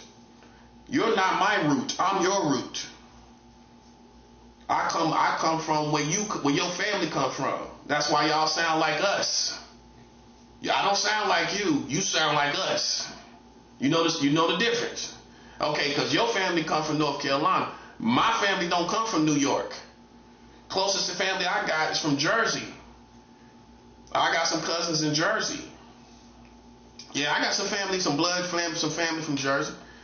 But we from North Carolina. The only family I got is from Jersey. You know what I'm saying? Like, yo. But they ain't got nothing to do with New York at all. We all from the South, and then some of my family migrated to Jersey. You know what I'm saying? So, I got some family in Jersey. They're about my age, too. I need to look them up when I get up on my feet. You know what I'm saying? Might be able to give me a strap. You know what I'm saying? Like, yeah. Got some cousins, man. Yeah. They about my age too. That's the good thing about it. Then I got some family in Detroit. I got family in Detroit. I done been in Detroit. That was my first major city. So I got family in Detroit too. So I got family in Jersey and Detroit. See what a New York person don't know is now these days, man, it's the hood is everywhere, bro. It's all different types of ghetto people from other places that's not from New York. New York ain't the only one popping, man. New York ain't the only one with a game going there. You know, so if you size people up the wrong way and you like sleep on people from all these different places, like me, I don't never do that. Cause what I do, how I survive is I just let people be who they are. You know what I'm saying? If you show me you got principles of the streets, that's it. I can't judge how you carry yourself. You might talk a little slow, you know what I'm saying? Like in the Midwest, they might talk a little slow, you know, yeah, what's up, you know what I'm saying? How I'm gonna say he's a lame cause he don't talk fast. Or he don't move fast. You feel me? That's what I'm saying. Now, see, a dumb nigga from up here will say cause a nigga don't move fast or he don't talk fast, he a lame nigga, you know what I'm saying? And you don't understand because he from a different city. That's why he talk and move like that. And he just is more dangerous as you. And he probably more these days. He probably more dangerous than you. But you judging it based on what? New York, man. New York is washed up, man. Everybody know that. This is a hellhole. This is a doo-doo show. A doo-doo show, man. You got the Midwest. The Midwest is where the black people at. It's just no game in the Midwest. Period. Detroit, even Cleveland, Chicago, all the places like that, man. That's where it's 100. And I can tell you something. Even if I ain't lived there, I've been through there. I've been through all them places. Detroit, Chicago. Some of y'all ain't never been to Chicago at all. I ain't one of them niggas that ain't never passed through Chicago. I passed through Chicago, St. Louis. I've been through Philly. I went to Philly. Philly already said it was a problem. When they saw me, oh, it's a problem. That's what Philly said. Oh, they didn't tell you that? Oh, I was in the hood in Philly. Philly, as soon as a female saw me, oh, that's a problem. That's what she said. And look at it for what it is. Look at it now. That's how the streets judge it. That's the streets, not the shelter. The streets say I'm a problem in Philly. Just at first sight. And you talking about I'm fake? Man, you funny to me, bro. I'm the big bad wolf, buddy. You know what I'm saying? You playing the wrong game with the wrong man. That's what I know. Because I don't care nothing about this building. I'm going to tell you that right now. I don't care nothing about this building. I don't care nothing about the staff. I don't care nothing about the people in here. I don't care nothing about that. When it come to disrespect, you the type of sucker that hide behind these people and all of that. You know what I mean? You hide behind the staff. You hope they protect you. You halfway. They trying to protect you. Stop playing, bro. I don't care nothing about these people. I'm dead serious. I went down there to Philly. Philly said, oh, that's a problem. That's what I'm saying. People been saying this. How you think I know that kind of slang? Because I hear it when people pass me by. Oh, that's a problem. I'm like, okay, that's new slang. I never heard that one before. I never heard it put like that before. But you know it's said on the streets, right? Okay then. Listen, I didn't get around people and people start, and I learned slang. I heard slang applied to me. Oh, he thorough. That's thoroughbred. That's all there. That's pedigree. I get all that. It's all there. It's all there. I learned all them slangs from people saying it around me. It's all there. It's pedigree, thorough. Boom. That's thorough. I heard that on the West Coast recently. I mean, I've been through thorough, but I heard that on the West Coast last year. But I'm tired of them little puppy tests. It's beneath me. I'm done. I don't care about being real. I care about money. That's what's wrong with you black people. You always worried about being real. But you'll never get to the bag. You know what I'm saying? You in danger of being exterminated, buddy. You see what time we live in? Boy, you better get some money and get out the way. That's what I'm saying. If you know what's good for you, you better get some money and get out this hood, nigga. That's what I'm saying. I'm in war mode. You know what I'm saying? I'll take to the woods. I'm a Southern boy. But for I don't know what these other people think they doing. It's about to be wartime, buddy. You better, if you know what's good for you, you better go down south.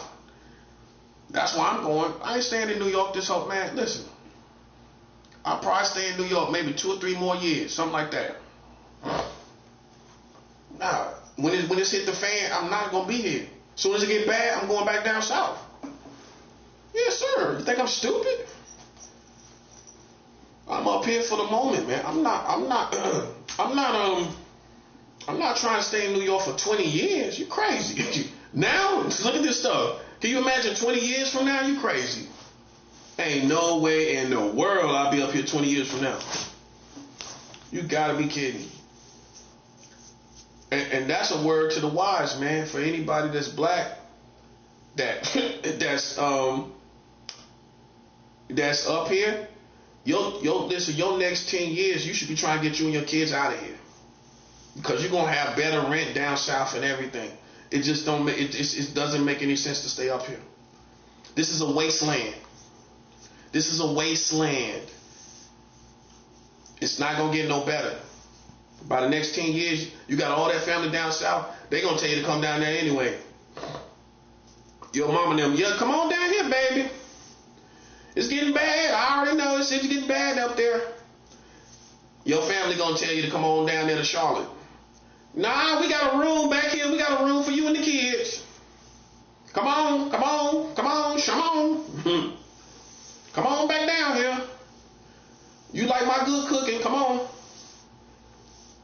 You like how I cook, you love how I season my chicken, come on. You love how I season my chicken, come on down here. Don't nobody season it like I do, come on down here. Your family gonna pull you from there. I guarantee you, hey, yo, half of these New York people, your family pulling you from down here when this stuff get bad. Why? You mark my words. Mark my words.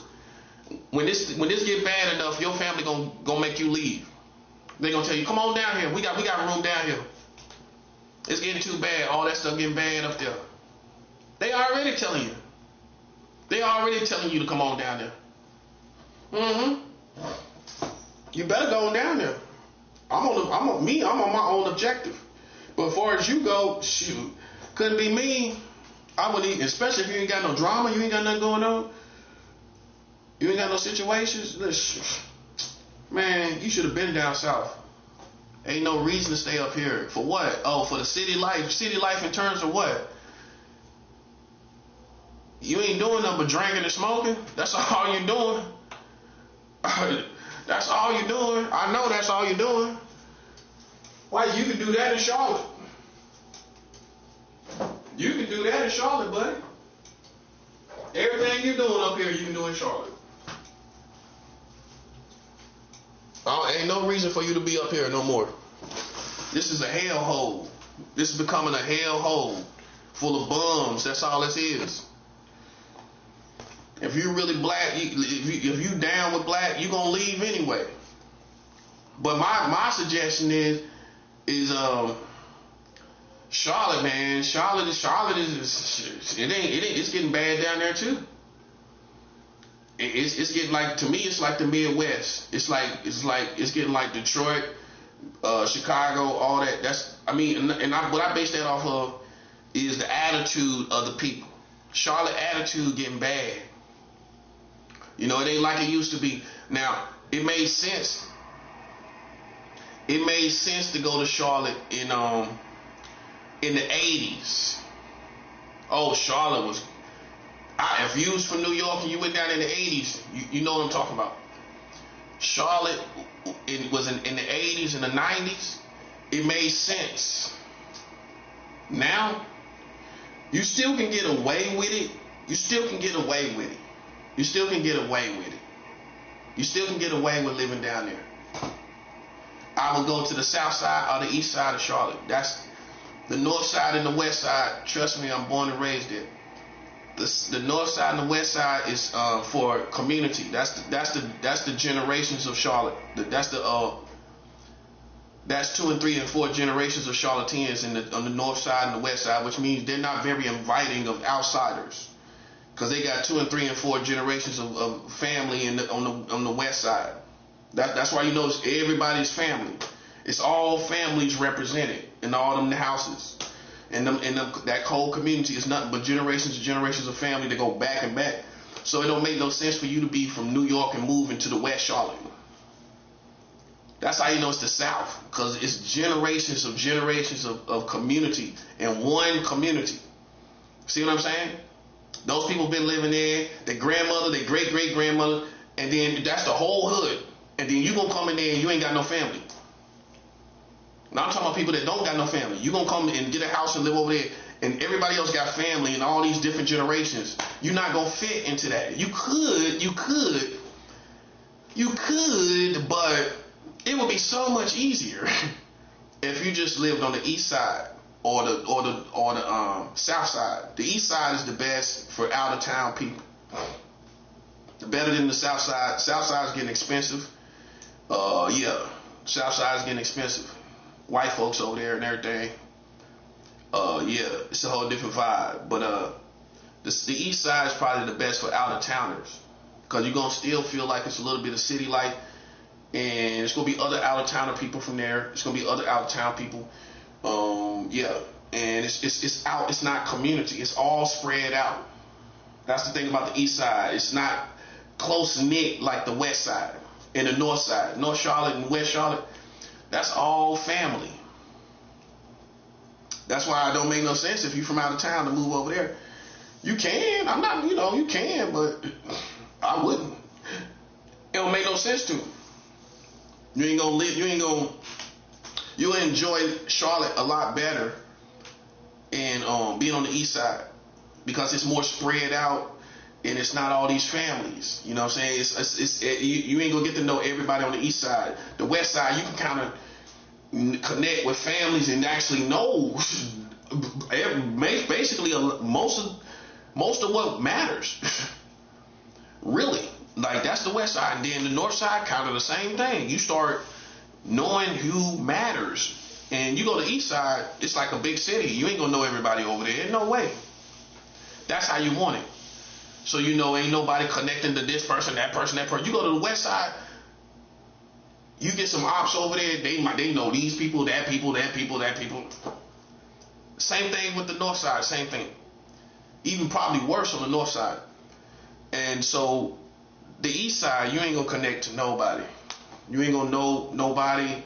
You get to know people. You got people from out of town, all different types of places and everything, man. Everywhere. They gonna pick the east side or the south side or downtown. Other than that, those three places,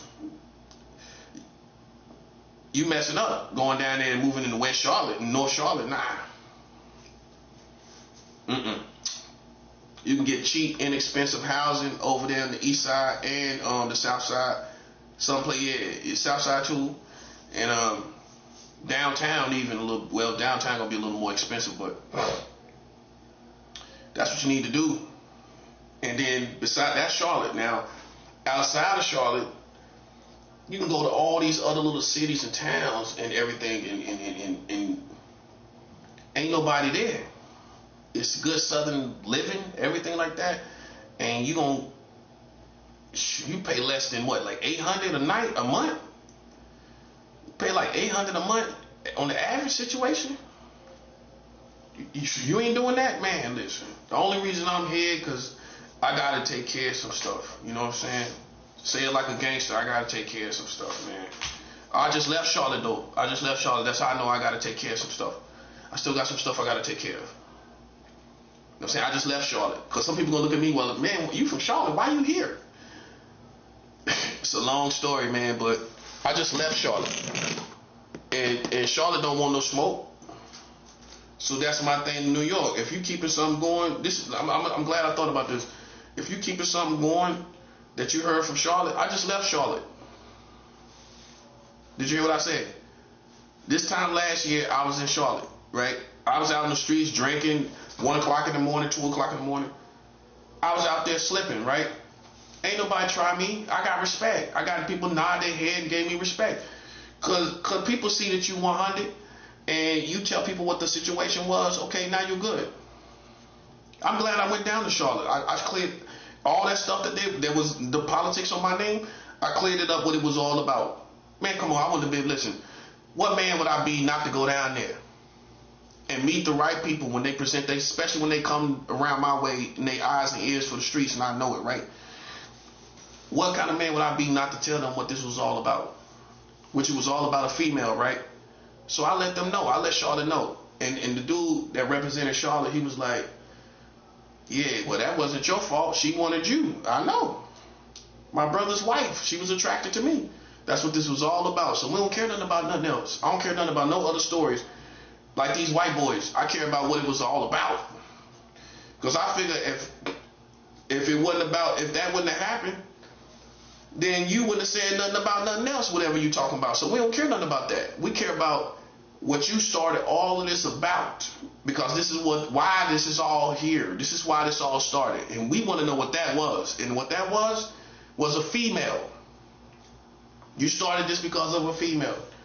Case closed. Case closed, buddy. That's all we talking about.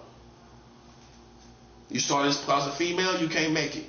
You can't make it, bro. You can't. So I went down to Charlotte. So for anybody that's still talking about Charlotte, you dated. You need to update yourself. I just left Charlotte. If Charlotte wanted smoke, I was there. That's how God look at it. How you think God look at it? If anybody, including my brother, if anybody wanted smoke, I was there. I wasn't hard to find. I wasn't hard to find. I wasn't hiding. So how would you feel? How you gonna feel when I told you I just left Charlotte? I was in the hood. I was in the black neighborhood. How you feel now? Come on, man. That's what I'm saying. You're gonna feel differently. Oh, he just left Charlotte. Okay, so then it ain't turned up like that. No, it ain't turned up like that. He just left Charlotte. How it's turned up like that? That's what I'm saying, bro. That's them suckers. I just left Charlotte, man. Charlotte didn't do nothing to me. I was out there in the hood. They knew the people that was, get them same people with the politics, they was out there. They ain't do nothing to me. So then how can you bring yourself to even be talking about this when Charlotte they self didn't do nothing? That's what I'm saying. That's what I'm saying. How can you bring yourself to still be talking about it? Charlotte didn't do nothing. But you up here talking about what Charlotte said. You see what I'm saying? See, God knows what he's doing, man. Because look, once you go down to Charlotte and Charlotte don't say nothing, how you think God looking at it? God is greater than a gangster. God is greater than all these people. God understands everything you understand about who's real, who's fake. God understands all things. Right or wrong? Okay, so he understands all those concepts. So if I go to Charlotte and Charlotte don't say nothing, and then I communicate to Charlotte what it's all about and they understand, right? How you gonna still be up here in New York talking about what Charlotte talking about? It's a dated situation, man. I done ran circles around this whole situation to where now you dated. Now you irrelevant. I'm relevant. I just left Charlotte. How I'm not relevant? When you last time you been to Charlotte? I just left Charlotte. That's where I came from before I was here in New York, right? Okay, so I talked to them. I was on the streets. I came to Charlotte 2 times. I came to Charlotte twice in 1 year. I went to California, came back. Charlotte didn't say nothing to me. So how can you keep something alive when they seen me and me and Charlotte talked? That's all I'm saying, bro. You dated, man. That's what I'm saying. The suckers is trying to milk this situation for what it is. They trying to get as much as they clout chasing. You understand? These people are clout chasing. The real issue has already been handled. Now you see what I'm saying? The real conversation has already been had. That's the better thing to say. The real conversation between me and Charlotte has already been had. I left there. I didn't run from Charlotte. I left Charlotte. Big difference. Okay? So I'm not running from Charlotte. If I was running from Charlotte, I would have never went there. Right or wrong?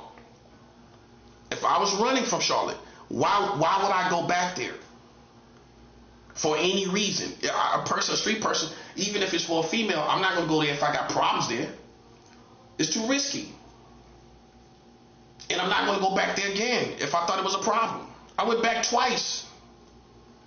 I was in Charlotte 2024 and 2025. I touched down 2024 October. I touched back down May 2025 from California. So what New York is on then? What New York talking about? And see, that's how you know we're dealing with ignorant folks. You know what I'm saying? You're not even relevant with what happened. You don't even know I went to Charlotte. You know what I'm saying? You just buck wild ignorance. Buck wild ignorance. I just left Charlotte. If you was professional, you supposed to already know that. Oh yeah, he got back from Charlotte. I heard he was down there in Charlotte. Oh, Charlotte talked to him and everything. Oh, okay, we ain't got nothing to do with this no more then. If he talked to Charlotte, we definitely don't want nothing to do with it. That's all we need to hear. You went to Charlotte, you went back to Charlotte. We respect that. And we know you ain't no sucker because you went back through there and they ain't try you, and we respect it. And you came back up here, nah, we ain't got no problem with that. That's how that's done. See, that's what I'm saying. Some suckers, you shouldn't even be in politics if you don't know what you're doing. You don't know what you're doing, bro. You don't even know what to look for. That's what I mean. You could be violent, but you ain't no politician. You ain't no street politician. We don't look to you to judge situations on the streets. Not you. I'm the person they look to. Only the head honchos. We the only ones that these bottom feeders can't tell us what's going on the streets. No. We don't look to none of them. I don't care what they talking about. Because a head honcho gonna say, oh, he just went through Charlotte? Oh, okay, that's where all this came from. Okay, so then we done with that. I'm glad we done with it too. Oh, he went. That's our excuse. Well, he went to Charlotte. We done. And we ain't no. We done. We done here, buddy. I'm glad to be done too. That's what real niggas gonna say. I'm glad to be done. He just left Charlotte. Okay, boom. That's all we need to know as black people. Now, them white folks, they can do what they want to do, but we out of it because he just left Charlotte from a black neighborhood. He touched down and talked to somebody. He communicated it. The beautiful thing is he went down there and communicated to the streets. That couldn't have happened, but it did happen. So that's the kind of nigga he is. Now we respect him even more. Oh, he went down there and talked to the streets. Yes, sir. I took the time to talk to the streets. That's right. Out there drinking 10 o'clock, 11 o'clock at night, sitting out there drinking. Told this dude everything. Old school dude. He know everything that happened, how it happened. That person was an old school OG, so I know he went to everybody. An OG in Charlotte went and talked to everybody. Seen I was a good person, everything, all that. Told him the whole situation. My brother was about a woman and everything. That went through all of Charlotte, through that person. I know that. Because I could tell his age and what he was out there for. That's all the reason he was out there, to judge the situation for what it was. And I knew that. I told him everything he needed to know.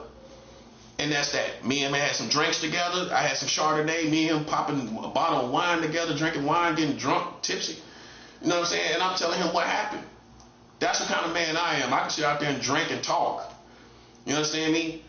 I did that. I let this dude know everything. So New York, based on that conversation that I had in Charlotte, I mean, you don't got no reason to be in this situation.